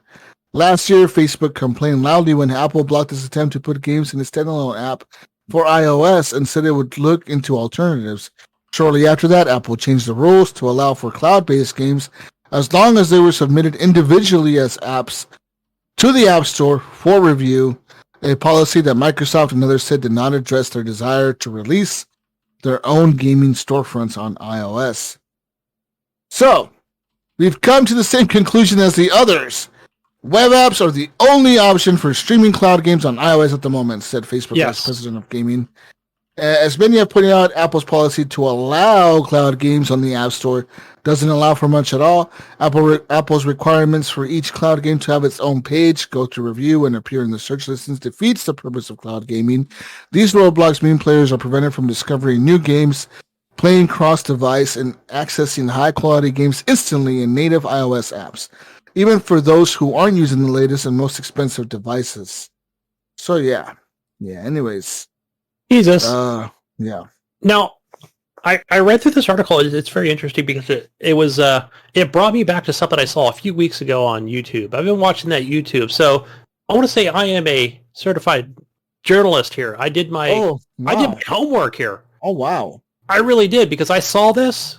Are you certified? I took this upon myself to grab this article, and I was like, oh, you know what? Wow, man, did you hear this? He's certified. Certified, bro. Right. Certified. Wow. Listen to this. Wow. So, this is not the YouTube video. This is the article that I was looking at. But this kind of ties into this. This is a huge data center that's moving forward in Mesa despite Arizona water concern. Now, follow me on this, folks. This has like some drought stuff in here, but it does talk about the data centers are not a responsible use of our water. A massive data center set to be built in Mesa. The city council voted in favor of a controversial development agreement. Critics noted that the huge facility would consume millions of gallons of water as the city and the state struggle with dwindling supplies. AKA the drought. The great mega drought. Doesn't say that in here. The company behind the project has hidden its identity, operating via the Poseidon Reddale LLC. Could Facebook be behind Reddale LLC? I have very serious concerns about our water in Arizona, the mayor said during the council session ahead of the vote. I'll just stop right there, Jesus. What's going on with Facebook? Is this conspiracy shit? Are they trying to build other data? I mean, I understand they probably had data centers around, but why would they build one in Arizona if this is in fact true? Is this something to do with maybe cloud gaming, or do you think they're getting more serious about it? Is this more of a one step out of, something that's, coming within the next 10 years? I mean, they're probably always thinking ahead, right? You know what I mean? Like, I don't know. Dude, it's going to be used for other things as well. The thing about data centers is they're going up around the entire fucking world, and there's never going to be a shrink. We're at a point in technology where there's not going to be a shrink, like a reduction of data centers around the world. They're just going to increase. It's never going to be a lower number, and it's always going to increase. And as far as putting them in Phoenix or wherever the fuck Arizona, like, it's going to happen. It's going to happen everywhere. There's data centers in Oregon. There's data centers everywhere. There's fucking data centers that Microsoft is putting underwater in random parts of the fucking world. They're like, fucking, you seen those where they put the fucking data center? Hey, what about global warming, man? Are we globing the planet up? Isn't like melting ice cubes? What's going on here? I mean, when you start tearing building, you know what, Jesus? I think before I'd never agree with your whole volcano blowing up with Mother Nature taking it back again. But now I'm like, you know what? I think it's time. He's over chopping down trees already. Evolution should take, Listen, man, I'm gonna tell you this. I am a firm believer that the world knows when the imbalance gets too great, and it does shit to kill off people. All right? Like, people always wonder, like, why did this fucking typhoon happen? Or why did this tsunami happen? Or why did this earthquake happen at this time? Like, such a tragedy. Yeah, it's a tragedy because people die. Yes, it's fucking sad. But at the same time, I feel like that's the earth saying, hey, motherfuckers, you need to die right now because you're killing me and I'm going to fucking kill you before you kill me. So I'm going to kill off some of you right quick. Level off this playing field just a bit. You know what I mean? Mm-hmm. And I know I'm a firm believer that does happen around the world. And I think that the world or the earth itself and the universe, it's kind of like, it's a balance, dude. And I feel like it really is. Like, people may, Jesus is full of shit. Jesus is on some philosophical fucking bullshit. No, I am a firm believer that this is like all a balance, dude. And like, when shit gets out of balance, the world responds. You know what I mean? Yeah. We are at this point in time, Gunny, we are at the highest population the world has ever been at, or the earth has ever been at in terms of population. Like, in terms of how many people live on this fucking planet, we're at the most ever, and we're increasing. You know, it's not like the numbers are going down. Our life expectancy across the world is going up. You see half of China's underwater? I don't know. Despite I was like, what the heck's going on over there, man? The whole thing's underwater. Despite what people think about people dying around the world, the life expectancy of everyone around the world has gone up significantly in the last 20 years because of medical advances, because of new medicine we found, fucking, shit that cures whatever the fuck. We found all this crazy shit, all this medicine that's increasing our life expectancy, making us live longer. And what happens when people live longer? They have more kids. More kids are born, population grows, earth resources get lowered, and eventually, I think the Earth just responds by saying, you know what? Like, let's fucking kill off a few of you motherfuckers. Let's blow up a volcano over here. Let's fucking earthquake over here. You know, let's rattle you up a little bit. Going on. Let's fucking have a tsunami go over here. Let's have a storm come this way and wipe out this island or whatever. Like, I feel like that's the Earth responding. You know what I mean? Like a balance. Now, did you guys hear about this crazy thing in Dubai? So Mayo, you know how Dubai is full of rich people, motherfuckers, right? Crazy rich people, right? Right. Well, you know what else Dubai is full of, Mayo? Sand. I don't know. Sand, right? What is sand? Why is it full of sand, Mayo? Because it's in a desert, right? Right. Yes. Heat. So it's dry. It's hot. So you know like what? Vegas. You know what Dubai has come up with now? You know what they're doing? Guess. Guess what they would be doing? Out of anything in the fucking world that they could do, what would they be doing? What are they doing, Gunny? What are they doing? Something with water. Something with water, I'm guessing. All right, they're manipulating the fucking atmosphere around Dubai. How? So they're shooting electricity from their fucking tallest building in the world, all those towers they have over there. They're like, some motherfucker over there invented this fucking machine. They hook up to the buildings, top of the building, and they shoot off like fucking electricity into the sky. And all this electricity they're shooting into the sky creates these fucking clouds. But they're not regular clouds. They're like super hyper clouds that create rain. Like super fast. It's not like a regular cloud that, like forms normally. These are like hyper clouds. Like they can zap these fucking clouds and make them rain when they want to make it rain. When they want it to rain. Like on a dime. Like they could say, hey, I want it to fucking rain right now. Boom. Turn that fucker on. It is fucking raining like 5 minutes later, Gunny. Alright? Now, this is where I think the shit gets dangerous. When you start manipulating the fucking weather, dude. Because anything we've ever seen in movies and books and shit, right? Manipulating the weather. It doesn't work out too well at the end. Yeah, manipulating the weather is the one thing that you can never fucking control because somehow someone gets too crazy with it and they lose control of it and then it just gets fucking wild. You know what I mean? I'm just thinking like Matrix Reloaded. No, what was that? What was that movie? I'm just thinking of all kinds of shit, like the fucking all kinds of movies I've watched. Like fucking storm everywhere. Yeah. Yeah, that's how this is going to be, dude. Like, these motherfuckers they're manipulating the fucking weather in Dubai to make it rain when they feel like they should rain. So, that's scary. And personally, I think the Earth is going to respond to that. Because I know that, the Earth probably has its cycles, dude. Like, it knows what areas need to be dry and fucking what areas need rain every so often. Just because these motherfuckers decided all to move into the desert and build a fucking city in the middle of the goddamn desert doesn't mean that that's the right spot for a city, dude. You know what I mean? Yeah, like Colorado River. Thank you. Yeah. We'll take some of that.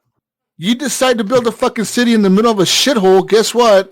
You're fucked up, dude. You should have built that fucking city somewhere else. But no, you know why? Because there's a bunch of rich motherfuckers that live there, Gunny. So they think they can control everything, including the fucking weather. And they're going to fuck up, and they're going to do something stupid, and they're going to cause some crazy mega storm or something. Watch. Like 10, 15 years from now, they're going to cause some mega storm and kill everyone in Dubai. Something stupid's going to happen. Watch. Mark my fucking words, man. It's going to happen, dude. Some fucking mega storm is going to come in. These fuckers are going to zap the clouds and fucking flood the entire city or something fucking stupid. Dubai freezes over. Yeah, that'd be a good one. Yeah, make it freeze over. And it never fucking stops raining in Dubai. They fuck up and like make it rain forever or something. You know what I mean? They can't go back for 50 years or something. Yeah, like we can't return back to Dubai for 100 years. We fucked up the climate so bad. Mother Nature is mad. Yeah. So, like, yeah, Gunny, as far as data centers, it's going to happen. They're going to build them everywhere. It doesn't fucking matter, dude. Yeah. And these cloud games, it's whatever. Like, Facebook claims that like 100, how many players did they say? 1.5 million people, Mayo, play their cloud games every month. That's what they claim. That's crazy. I could look at this a couple different ways, right? About my awesome journalistic skills that I used to find that article, but a couple things, right? Because I thought, oh, you got those talking heads on there talking about there's no fucking water in Arizona, there's no water in California, no water in wherever, man, Nevada, I don't care. And they need 110 million gallons a day or whatever the fuck. But maybe it's not the best idea. You know what? Money fucking talks, man. Zuckerberg's going to be in there going, hey, guys, you guys need a brand new school and a new police department, right? Oh, yes, we do. Thank you. We'll just build that right here. Will you just give us all your water? There's your data center. You're going to want your Facebook payment. Maybe they can use this Dubai technology to fucking fly drones around Arizona and zap the clouds and make it rain. Then I don't got to worry about water then. You got all the water in the world. No more droughts. Droughts are over, guys. You know what, Jesus? I think it's going to bring all the dinosaurs back. It's going to be like rainforest and fucking Arizona. Guess what? Droughts are over, guys. No more fucking droughts. We got drones that can fly anywhere and fucking zap clouds and make it rain. There's going to be a mystic portal that opens up. There's going to be freaking transformers coming out of that thing. Yeah, that's going to, yeah. Good idea, Jesus. These motherfuckers have these fucking drones that can zap the clouds that make it rain anywhere. I mean, might as well fucking have, since there's a big drought over this data center, just fucking have a drone flying over the data center making it rain all day. Then they're going to be like, you know what? Why does it never rain in Oregon anymore? Because you're going to have to move out of Oregon. You're going to have to move down to California. No. We just make more drones and fly them over Oregon. We just have drones flying everywhere, zapping all the clouds all the time. We're all gonna die. We're just doomed. I think as a. I'm telling you, as a planet, we are fucked. We're keep doomed. Fucking with shit too much, man. I'm telling you, it's gonna happen, Gunny. We are fucking dead, bro. We're gonna die. Big volcanoes are gonna blow up everywhere. Big earthquakes. It's coming, and you motherfuckers are gonna be like, well, what caused all this? Hey, well, guess what? You're fucking cloud gaming, stupid xCloud, fucking Xbox. And Facebook. Yeah, fucking Xbox and Facebook, right, Mayo? Stupid ass Xbox and Facebook. Building all these fucking data centers everywhere, making us put drones everywhere to fly, making rain over there. Right. And fucking assholes. You're gonna fucking destroy the planet, you fucking dicks. Yeah, stupid Game Pass. We don't need it. Yeah, fuck you, Game Pass. Stupid ass Game Pass, making it worse. Sony loves the environment. They ain't doing that shit. Sony is a firm believer in saving the environment, Gunny. They are non cloud. They are non data center type company. I like non data center. You got to buy a disc and put that shit in your console. non data center fucking company. Yeah. Man, I tell you. Tell you, man, they got real fit. You can look it up on Instagram. I know you got the Instagram, the Insta, Gunny. I know you got that shit. Get on the Insta and you fucking find those videos of Dubai raining. It looks like it's a fucking monsoon over there, dude. Like, you never thought it would be a drought. There's no drought over there. It's fucking raining everywhere. Look, Mayo's got it. He pulled it up. He sees the rain. I don't know what he just showed us, but he showed us something. No, just showing Instagram. I don't know what that was. So he's got the Insta. He's got the Insta also. Yeah, look up Dubai or whatever. You fucking find it. Speaking of more news, Gunny, Microsoft Flight Simulator is a true showcase graphics for the Xbox Series X and S. That's right. So, Gunny, Microsoft Flight Simulator is one rare true next-gen experience for the Xbox Series X and S. As the platform holder's first title shipping to the Xbox One series of consoles. Various advancements present in the new Xbox consoles are especially beneficial for a title like Microsoft Flight Simulator. So, let's talk about some. Let's look up here. What are the specs? I need numbers here. Oh, here we go. Big numbers here. Okay, here we go, Mayo. All right. The hardware in the Xbox Series X and Series S shine. The flagship targets, so the X targets a 4K resolution at 30 frames per second when playing Microsoft Flight Simulator. Whereas the affordable console, what a way to call this, a hobo console, right? We Right. call this the affordable console, Gunny. Oh, Yes. the poor crap on people my console. It is the Yeah, fuck. What is this? This the is like smart a choice I made. fucking offensive to the people that bought that. The hobo console targets a 1080p resolution at 30 frames. So yeah. 1080p. Yeah. Oh, doesn't that like just sound good? My 1440 box that I paid for. Yeah. It sounds like 1080p. Good job, Gunny. Damn. It's like I'm going backwards to the OG Xbox One here. Says the With those Series specs. X and S both surprisingly maintain that 30 FPS target, often exceeding expectations with the visuals. There you go, Gunny. Wow. Wow. I'm going to, 30 FPS. That's Wow. amazing how it holds on to that 30 FPS Wow. in my affordable console. He must be reading an Xbox article from an Xbox site. I am reading that from an Xbox site. This is a Windows Yeah. Windows Central, Central, right? Yeah. It's fucker. Says here, the Series X version currently appears to be pulling significantly higher quality assets.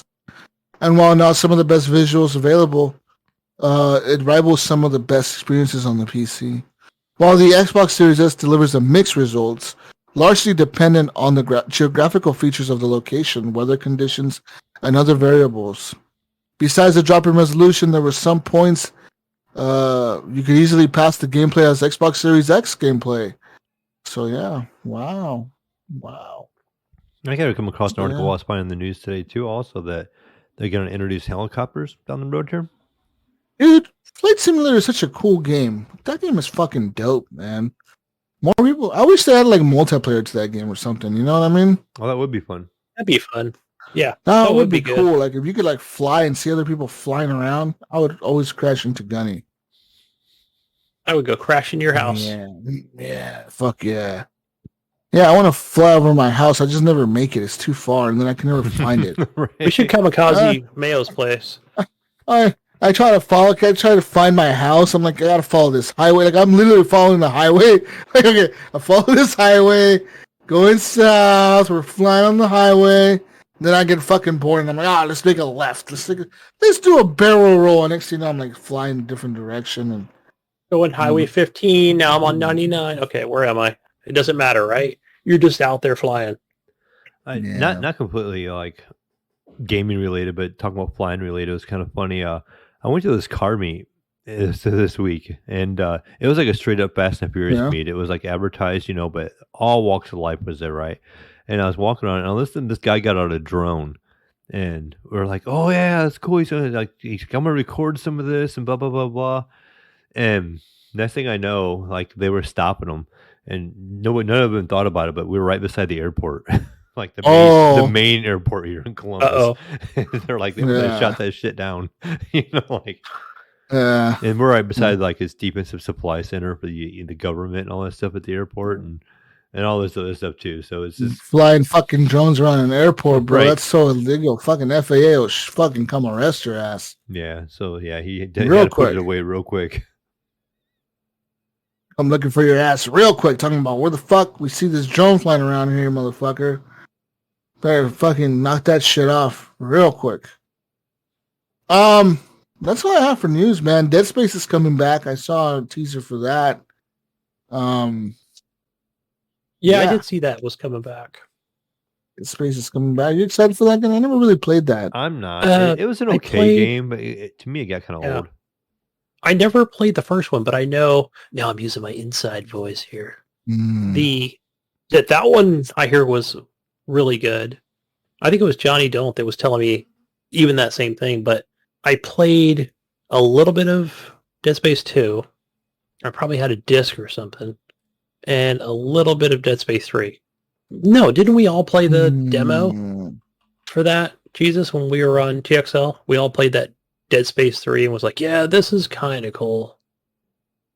But that was it. That was back in 360 generation. It was like, yeah, I don't know. And I don't know if any of us ever finished that game. Yeah, or no even idea. purchased it. It was like a free demo. But Yeah. I fell remember off back in the day early. when I played the first one, and I felt like we played it forever. And we just kind of gave up on it. And I felt like that game was like super long. I just looked up the time to beat in the very first one. And we just did the main story. It's only 11 hours. So I don't know why I thought it was long back in the day. Like, we probably were just wasting so much time. We were like backtracking left and right when we weren't supposed to be. But I don't know. Maybe. But, yeah, we played it. We played it quite a bit. And then just I kind of got bored with it. Didn't it had the multiplayer, right? Something I only ever know what played the that was first one. about. Yeah. No, yeah, Dead Space 3 had the funky multiplayer. Yeah, I don't know. We'll see when it comes out what they got. But either way, guys, moving on here to the console corner, not much has changed from last week, seeing how this is the end of the month for July. For your PlayStation Plus games, I just looked on there recently. You have Call of Duty Black Ops 4 and WWE 2K Battlegrounds. That'll be for your PlayStation 4 games. And for the PlayStation 5 users, A Plague Tale, Innocence. So go grab those. Over to Xbox, your games for gold are... Oh, maybe I need to update these. Rock of Ages 3, okay, maybe I have it. Yeah, that's Rock of right. Ages 3, Make and Break, that is correct. And Midway Arcade Origins. But Planet Alpha, I think, is an all-month-long game. I'm not looking at it, but I believe that's the case. So that is a feature game, Ryan, if you're listening. You can go, you could also download it. So you get kind of your 3 games as well. Xbox Game Pass, you have Raji, an Ancient Epic. I think it's a dungeon crawling game. I downloaded it, but have not had a chance to play it. And the second one is called Last Stop. So let's see here. I was looking at this earlier. It is, what is Last Stop? So going into some of the details here on this, a video game about secret lives that ties the bind and how magic can be found in the mundane. Last Stop is a single-player, third-person adventure set in present-day London, mate. It's in the UK, is it? Written and developed by Variable State, creators of the award-winning Virginia, if you remember that game. I think Virginia was on PC, if I remember correctly. Yeah, I remember that shit. Last Stop tells 3 interconnected tales featuring 3 playable main characters. Looks like it checks off a lot of the boxes for compatibility with 4K, UHD, Braille refresh rate, cloud enabled, all that primo Xbox stuff. So go check that out. Moving over to Epic, your Epic Store goodies and freebie games. The first one is Defense Grid: The Awakening. I played this a couple weeks ago, actually, on Epic. It's funny, before it was even... I think because I already owned it. It was free once before. It's a great game. There's Defense Grid, and then there is a second one that I purchased on the Xbox. It's pretty much the same exact thing, just more of a visually better game. The Xbox One generation. Either way, they're both great games. Go get them. But the first one on the Epic Store. Second game is Verdun. Verdun is a... Let's see here. Merciless trench warfare. Immerse you and your squad into intense battles in attack and defense. Verdun is the first multiplayer FPS set in authentic World War I setting, offering a rarely seen battlefield experience. I've seen this compared to... What is it? There's a few other games in the same genre. Either way, I'll research it, check it out, see what those games are. I'll download it and play it over on Epic Store. Moving over to community questions. It's community question time. First one we have here are from Leahy. And Mayo, this is a question for you. Mm-hmm. He wants to know what your thoughts are on EVG, a quick response to people's 3090s getting fried in the new world.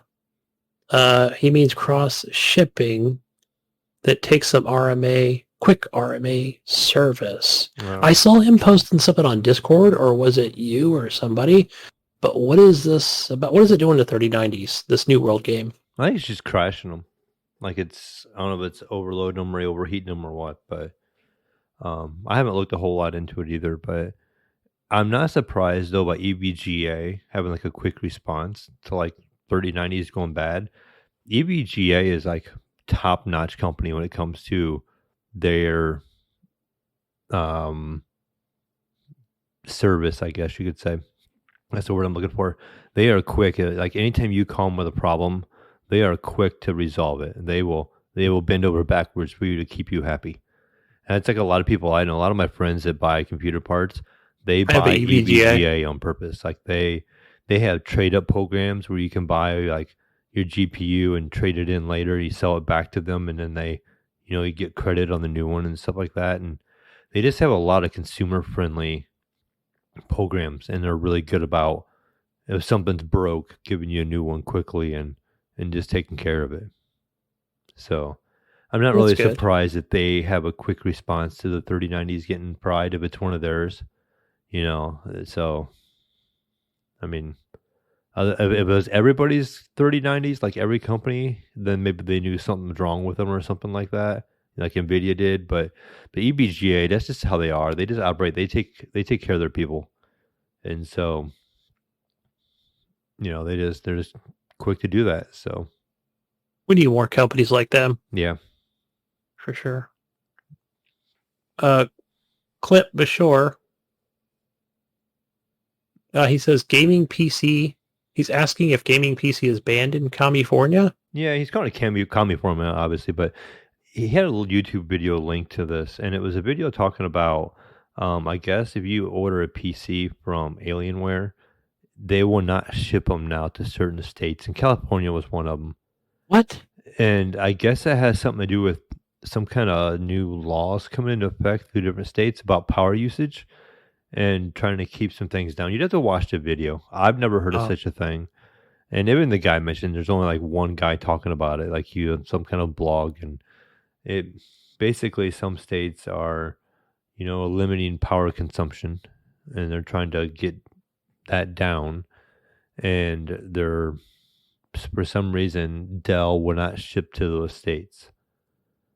Well, it's funny because I know at the end of this month, we do have one of our power plants going offline, which is run by a dam, which is operated by obviously hydro water, right? But there is no water, so right? So it's shutting down for the first time in, I don't know, something like 40 years, right? Who knows? I think, yeah, I'm just trying to wrap my head around it. Like, I don't know, but if you're at home though, right? I mean, I don't know, if you want a gaming piece, I don't know. It just seems just the way ridiculous. It sounds like Dell's going to prevent you from ordering a pre-built. It's not stopping you from building one yourself. Oh, right. So what does it fix? Okay, Yeah. It's going to prevent somebody from buying from them, but somebody, if they want to buy it and you're in California and you want to buy a gaming PC, you're going to get your hands on one somehow, right? Yeah.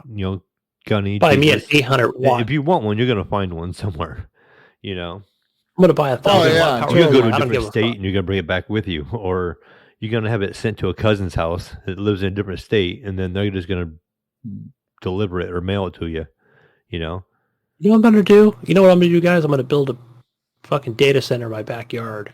Screw you, California. Take that. I'm going to take all the river water, right? That's how I'm going to cool it. Go ahead and stop me, government. The reason this happened, Gunny, is because back in 2015, the Semiconductor Industry Association made a report saying that if the current trend of technology continues, like in terms of how fast it's becoming more powerful, and how much more power computers are using, that by the year 2040, we're going to outpace how much power we need to actually power computers and technology, and actually how much power we're making as a country. You know what I mean? So saying in the U.S., we can only make so much power, like because of all the plants that we can build, and like we don't, nuclear power, coal power, green energy, or whatever the fuck. We can only build so much of whatever, right? So we only build so many plants of power at a time. So they're saying that if we keep doing this, we're not gonna have enough power to power the fucking country or the states that we're in. So a few states can build all electric cars right now. Yeah. but a few states like California, Colorado, Hawaii, Oregon, Vermont, and Washington have all taken the stance of saying, okay, we're gonna put these laws in place to kind of put like a dent into this power usage or whatever to lower the power consumption of the state. So I definitely see. In 2018, phase 1 of the California Energy Commission fucking implementation or whatever went into place. But as of July 1st, 2021, which was this month, Tier 2 implementation energy efficiency standard went into effect.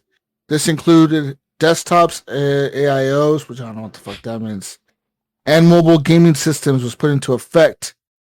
That will cover some of the Alienware Aurora R10 and R12s that are being sold by Dell and Alienware. And according to this, in a couple months, according to this, what does it say here? Oh, come December of this year, Tier 3 is going to go into effect, Gunny.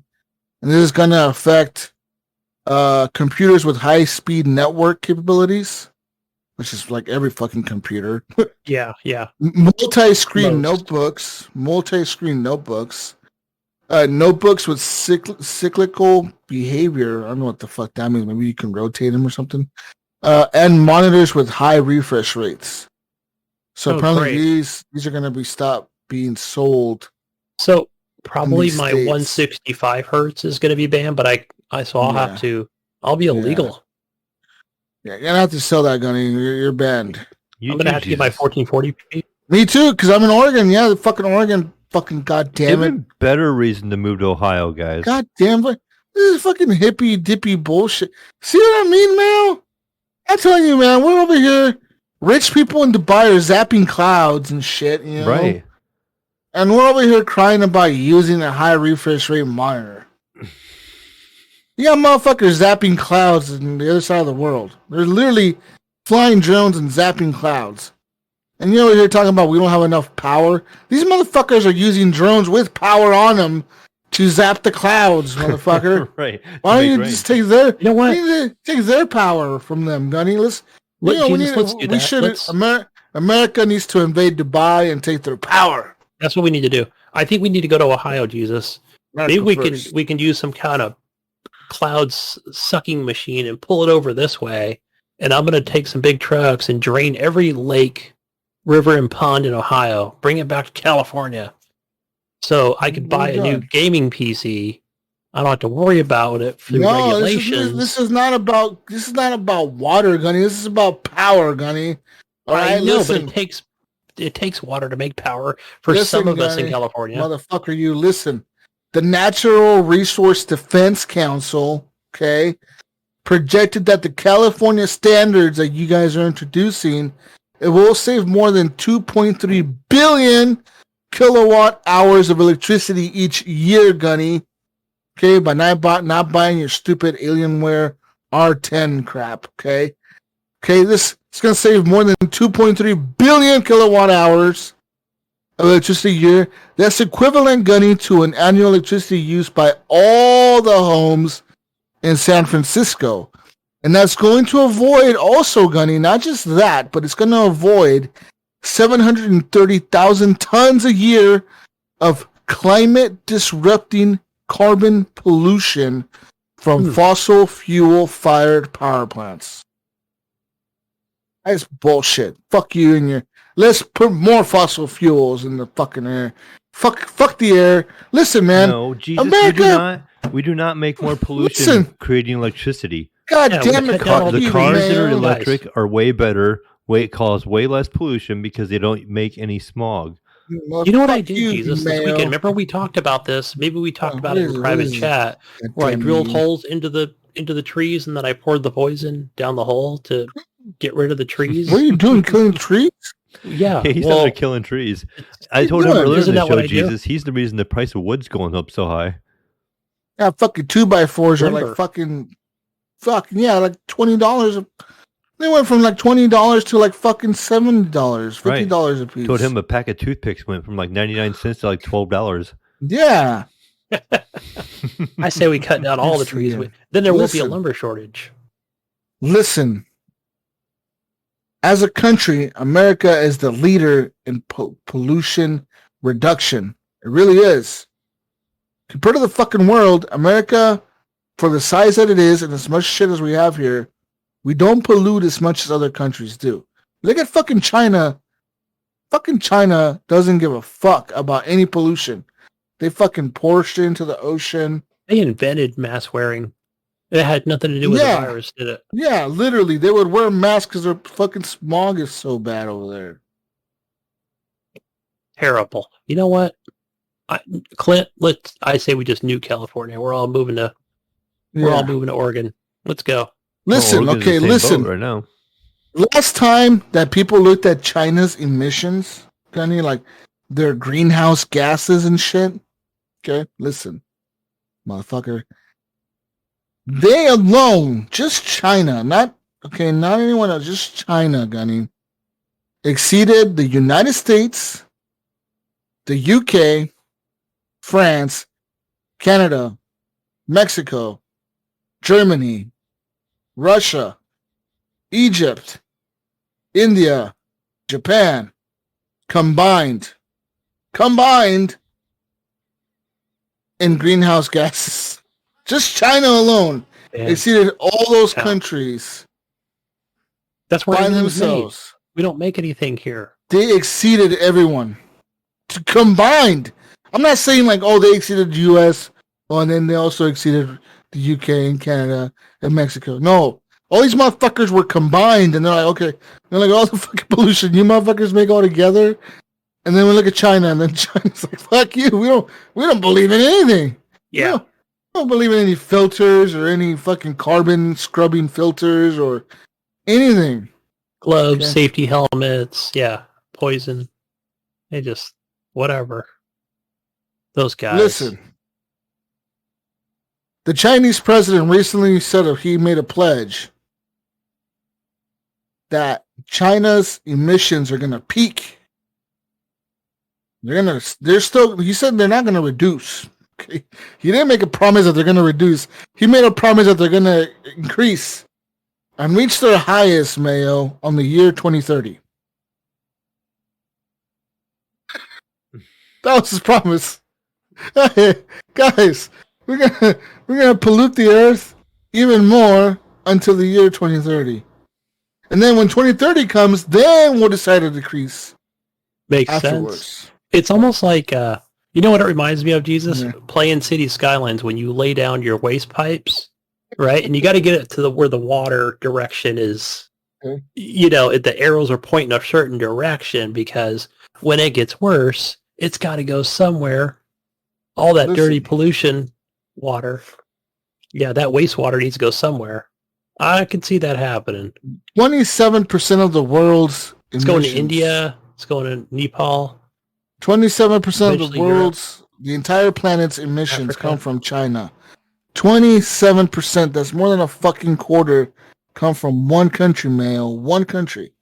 Second place is the U.S. How much do you think the U.S.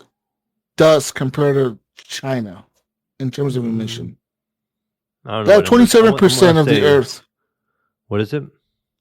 They have a 27% of the entire Earth's pollution is coming from China. I'll see where. What do you think?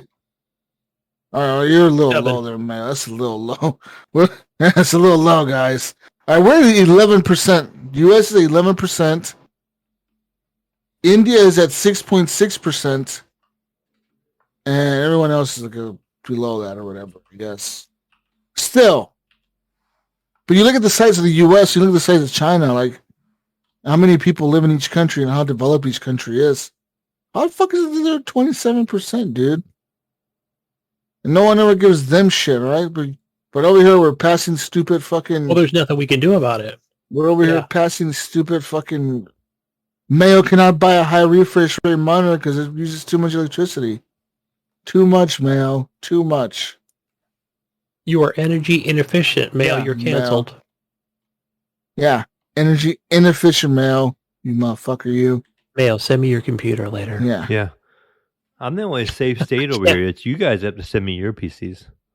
Oh, is that how it works are now? The ones could be illegal over there.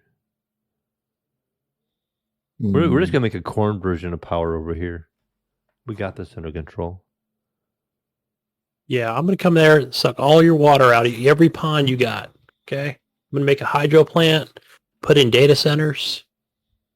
There's plenty of space up here for it. Just take out a cornfield or so. All right, guys. Shifting gears here, guys. We're just kind of wrapping things up here. Does anybody have a good poem? Brian Tulp Jr. wants to know if anybody has a good poem to help pick up the opposite sex. Any good poems? Good poem? Yeah, poem. Aren't you the poet, Jesus? Because you're the Doki Doki Speaking guy. of me of my poems from Doki Doki, huh? Yeah. Okay. What 2 words are you choosing to help Brian pick up the opposite sex? He needs 2 words, I think. He didn't ask that, but I'm just saying. Let me look at I'm gonna go to Doki Doki Literature Club poem generator. Hey. Okay, I'm gonna use Natsuki's okay. Generate. What? Generate the shit, motherfucker, you. Check out. Okay, so, I gotta write the fuck. God damn it! I gotta write the poem. I just wanted to generate. Wait, you have to write it? No. Okay, let me go over here. I'm gonna find you a poem, motherfucker. You. Yeah. Write your poem here. Oh no. So you can actually write one. See who will like it. And you submit it or what? How does that work? I don't know. I'm looking for a poem. Okay, Doki Doki poems. You know what? Just like Brian, just like it's helped Jesus pick up the other sex. This should help you. Yes. Stand by for greatness. And let me tell you the words that Sayori would like. Adventure. Daydream. Death. Fear. Hope. Loud. Marriage. Music. Romance. Shame. Tragedy. All right, That's Brian, I think most of these they're just not going to work out. Just, you know what? Disregard everything you just heard. What's going on, man? Help you. This is gonna help. It's gonna help. The romance thing, yes. Okay, you got 1 right, Jesus. 1 out of like 8 words. This is the worst thing I like. The words they like. The girls like these words. The girls like these words. They like death. Yeah. You know what? That's true. I bet you. I'll bet you. I'm just gonna go statistics here. I'm gonna be a real chauvinist here. I'm gonna say that half the women like horror, the other half don't. I think it's a 50-50 I met some girls that are into some crazy shit. I met this one girl. She had a weird fantasy of like some weird, crazy shit. She told me what her fantasy was, and I was like, wow, that is dark. Like, wow. Yeah, it was like, wow. Like, wow, it really surprised me. I was in shock myself.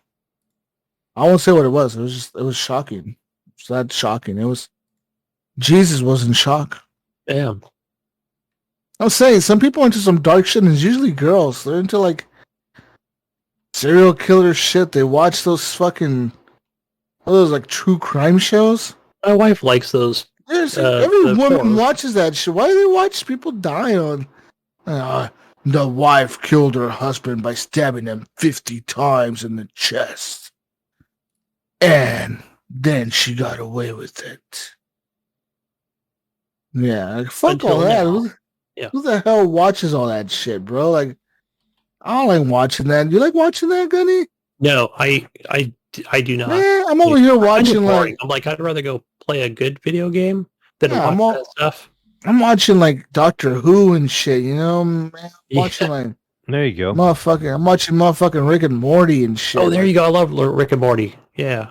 I need to catch up second episode. There's a guy at my work that listens to unsolved murder mysteries every day at work. Podcast about it. Yeah. I'm like, I don't know how you possibly do that. There was a really cool podcast that I used to listen to. Some of those are good. Called Generation Y. And these two dudes, and pretty much, they don't go through unsolved mysteries, Mail, but they pretty much go through like murders. And they'll talk about like a murder, and they usually go through like the entire thing where like, they'll be like, oh, okay, during this night, this family of 5 were hanging out at home, and all of a sudden somebody broke in and stabbed the dad and raped the daughter and fucking whatever. And they'll talk about all this shit, but they usually talk about like what happened to the killer, you know, like oh, the killer got convicted and sent to prison. But sometimes they do talk about like unsolved murders. Like they'll be like, oh, this one was never solved or whatever. It was still an open case or whatever. They'll talk about it. But yeah, I'd be surprised how much shit people get, like how many murders people get away with. I'm like, how do you get away with that? Like, all this fucking DNA evidence and shit, like they got away with that. And a lot of them are like real fucked up. Like a lot of them are like real dark murder. Like there was one of this guy in Texas, man, big Texas. Mm-hmm. This dude, okay, like he was in the middle of a fucking like a farm area, like in the rural areas of Texas, like in the middle of nowhere, with little cell phone service. And he called 911, and he was like panicking, dude. He was like freaking out, like panting, like breathing heavily. You could hear him in the 911 call. And like in this part of Texas, like it's country Texas, like it's not big city Texas, it's country Texas.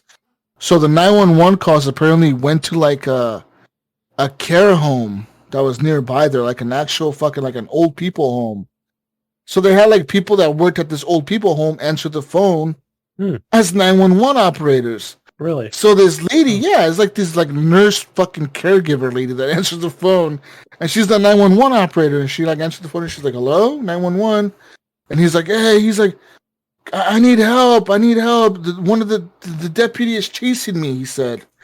He said the deputy was chasing him.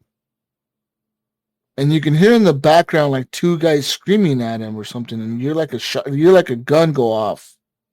And he's like yelling like please send help, I didn't mean to. He said that I didn't mean to see that. I didn't mean to see that, or I didn't mean to like run into that. Like he said he pretty much in the phone said that he ran into these 2 dudes that were at a bridge, and he saw something that they were doing there.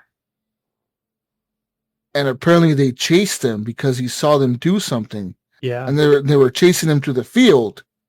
And he was telling the operator, like she was like, "Where are you located?" And he was like, "I'm running through a field. I don't know, like a farmhouse or something, like a cornfield or something." And she's like, "But where are you?" What? He's like, "I'm off of whatever road or whatever." And she's like, "Well, I'll send the deputy out there, but you know, like, what are you nearby? Are you near a house?" He's like, I don't know. I'm fucking like he was lost. It was like midnight, dude, like 1 a.m. or something. And crazy thing is they never found this dude. They never found his car. Wow. They never found his body. They never found anything about him. He just disappeared since that day. And the 911 call is the last thing his family has to hear of him. And all he said was, I ran into this cop and this guy. He said it was a cop. He's like, I ran into this cop and this deputy and this guy that were doing something on a bridge. Like dumping a body or something. He said something weird like that. Like it kind of like scrambles out when he says what they were doing. Like the shit kind of cuts out. He's like having bad service or whatever, bad reception. And he's like, and like, fucking, like, they're fucking chasing me. And you could hear somebody like, you could hear him like running. He's like running through something. And like, you hear like somebody in the background screaming at him, like, fucking stop, like, and you hear like a gunshot go off. And the dude is like screaming, like, fucking send help, send a cop out here. I need cops. I need everything. I need cops. I need ambulances. I need everything out here. He's like asking for help, and the lady's like, well, where are you? Where are you? And like, they just never found him, dude. And that shit's scary, man. That shit happens, dude. Wow.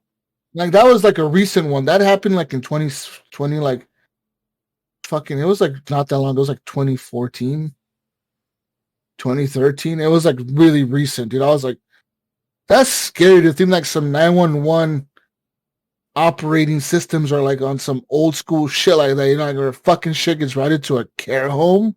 Yeah. Fuck? Town's not big enough, my friend. Yeah. All sheriffs go home. Yeah. Pretty much is what happened. Yeah, the town's not big enough, like. So them cops hid the body. They got him. They hit I'm him. thinking he ran into like some cop doing some shady business with whoever, Yep. And he wasn't supposed to see that, some drug deal going down or something, dirty money changing hands. He saw some shit he wasn't supposed to see. And the fucking cop chased his ass down and killed him. And they probably fucking buried his body somewhere out there or something. Yeah. Fucking drove his car away and chopped that motherfucker, took that fucker apart and some pieces everywhere. Damn. Yeah. And then you figure whoever, let's just say if it was a deputy, police officer, whatever, like they were probably off duty. Yeah. Right? Not working. Yeah. Yeah. So they couldn't be like, hey, who's working tonight? Yeah. Oh, I was at home sleeping. Yeah. Oh yeah, I was at home sleeping. Yeah. Yeah, but it was like a weird creepy call, man. I guess like you could the crazy thing is you can like look these things up on YouTube and listen to these calls and you're like fuck, that's scary, dude. Like to think, and this dude was like some dude coming home from work or something. It was like 1 a.m. or something. He's coming home from work and like he saw this shit on this backcountry road. Like, nobody out there but him and this cop and this other dude. Nobody knows who it was. That's some shit Mayo went into out there in Ohio. That's what it reminds me of. It's something you run into in Ohio, man. Some Ohioan shit going on out there. Dirty cops taking bribes and throwing dead bodies off of the bridge or something. And only all the ones that are on my payroll. Yeah. Anyways, what else is next, Gunny? All right, guys. What do we got here? AZ, the realist on Twitch. He wants to know, will the Steam Deck be a portable Xbox we wanted, and how it will change the portable gaming landscape? I think you could run Game Pass. Yeah, you can run Game Pass on that fucker. Yeah. I wonder, is it gonna have cell phone like service? Like, could you like add a SIM card to it? I don't think no. Probably not. Remember, I think the PSP did it, and I want to say did. Jeez, could you imagine like holding that up Was as it a cell phone? No, but I'm saying not like as a cell phone, but like Internet. How iPads have like internet service to cell phone providers. Yeah. No, that's a thing of the or past, Wi-Fi man. calling. Yeah, well, that's iOS, right? I mean, so no, not for I don't. Wi-Fi calling, but just for like internet, just to have like service when you're out and about. Yeah, I could be wrong. Somebody could probably correct me on this, but I want to say the first Vita did. So the way that kind of worked was, but it was exclusive. That was the problem. They were all locked down to T-Mobile, fucking Verizon, AT&T, right? So now they don't do that anymore. Now everything's just, Wi-Fi. Yeah. There is no SIM cards inside devices like that anymore. What else did they use that for? Was it? I know it was the Vita. I mean the PSP. And I don't know. There was something else that cell phone companies were doing that were kind of a. The Vita had it. I know that. Maybe that's what it was. It was the first Vita iteration that. But again, I think that was the thing that they were running into all kinds of lawsuits and problems with people that wanted to sell their Vita, right? And let's say they were with Verizon or Sprint, which doesn't exist anymore. But, and then they would go to somebody who had T-Mobile or AT&T. And then they were like, well, what the hell, I need this unlocked. And it's funny, man, because I'm looking at like a PlayStation blog from 2012, and it's talking about the data plans for this Vita. So for $14.99 a month, you can have a 250 megabytes of data a month for $15. For $30, Mayo, you can have 3 gigabytes of data. For 5 gigabytes of data, you'll pay a whopping $50 a month. Jeez. Yeah, so you figure Wi-Fi didn't exist at the time. Not really. It did, but it wasn't. This was in 2012. 2012. And it says here for international travel. If I travel internationally, will my 3G unit still work? And it says the 3G Wi-Fi unit will still be able to pick up a 3G signal when outside of the country. However, additional data packages will need to be purchased in order to use your data during these scenarios. So, you can purchase these data plans. So, for $25, you get 50 megabytes in over 100 countries. For $49, you get 125 megabytes. For $100, you get 275 megabytes. And for, $200, Mayo. $200. You get 800 megabytes. You don't even get a gig. Wow. Damn. Wow. That's such a fucking robbery. Highway robbery. Holy fuck. This is not even 4G at the time. This is 3G, dude. Like, you know what that reminds me of, Jesus? That reminds me of, Mayo would remember this, but it's probably before your time. But I remember when I was a kid, maybe not a small kid, but when they started coming out with, you had your cordless telephones, right, at your home, which they had the caller ID, and then they had little caller ID machines that you can buy too. Like, let's say you didn't have a phone that had one. Mm-hmm. Oh yeah, there was like a million different features, 3-way calling, all these different things that nobody fucking ever used anyway. But before you knew it, your bill was like, $110, like a cell phone bill. Yeah. Yeah. You had to call old Pacific Bell and go, hey, Ma Bell, remove that shit. I just want to use it to call my buddy. I remember as a kid, man, my parents, we used to go pay the phone bill, right? Because back in the day, everyone used to pay bills at the fucking bill place or whatever, like the fucking gas place or the power PG&E, fucking right. The fucking power place or the phone company place. You go to Western Union. Go to Western Union. We would go to the Sprint place to pay our house phone, and it was a Sprint phone. It was funny because Sprint, you think about Sprint, they went to mobile, but it's like a Sprint phone. And I remember I used to go in and I used to fuck with all the phones because they would have like all these fucking phones on display, all these house phones, different types of house phones on display. And I remember they would be like $100, $200 for this fucking cool phone or whatever. Like all this shit that you could fucking play with. I used to fucking play with all of them. This show is fucking crazy, man. It's back in your guys' time. Yeah. We were thriving at that. Yeah, exactly. Yeah.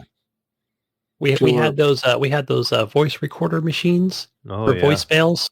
Remember those with the little tapes? Yep. Little cassette tapes. Rewind them and record over the old one. Yes. Jesus. Funny. Good times. Crude stuff. They're all relics now. You know what, guys? I think it's the end of the show. I'm calling it a night. Okay. You can find me, the certified journalist, or over on Xbox and Steam as gamertag Gunny Chief. What about you, Mayo? Oh, you can find me on Discord, the Xbox, and on Steam is pretty much the Mayo or the Mayo 1. And then, you know, Origin and all that fun place. What about you over there, Jesus? Thanks for stopping by, Jesus. Yeah, find me on everything else. JesusWalksAlot. Also, yeah, I'll be playing some games this week. Go find Ryan over at Gib8777 on Xbox. Mostly just getting it on there, so just find him on there. But yeah, let's get some games going this week, guys. I want to play some fucking games. Yeah, I'm Play some actually Red on Dead. vacation this week, so I do have some running to do, but I will be available some. And GTA 5. What? I have that. Okay, Yeah, yes. he's been playing that, so we need to get on there with some community stuff. I have it on the. You have it on PC? Yeah, I do. I've had it for a long time on PC, so yeah. Yeah, I think we got it at the same time, Jesus. GTA 5? Yeah, it was like a long time ago. Mm-hmm. Anyways. Peace out, Brussels sprouts. Peace out, Brussels sprouts. We'll catch you on the next week's edition of the Horrible Gamers Podcast. We're out of here. Bye. See you. Bye. I would say good night, but maybe it's daytime where you're at. Maybe it's a daytime thing. I don't know. You could be in Bye. the Netherlands, or maybe you're in North Korea, Bye. Australia. Maybe you're in G'day. China with all the pollution. God, make Or a in difference. Ohio with all the corn. No, Yeah. Or in send me your Oregon and PC California stuff. without the cool PCs because there's too much energy consumption. Too much power consumption. You know what? podcast I blame consumes. you. This podcast consumes Tesla too much people. power. It's this Tesla people. They're doing it. Fucking They're killing God. us all. Asshole Tesla people. With Tesla the fucking, people and the government with lasers. My fucking drones that shoot electricity into the sky that are controlling the weather. Yeah, it's happening. Read about it. Read all about it, Mayo. Bye. Later.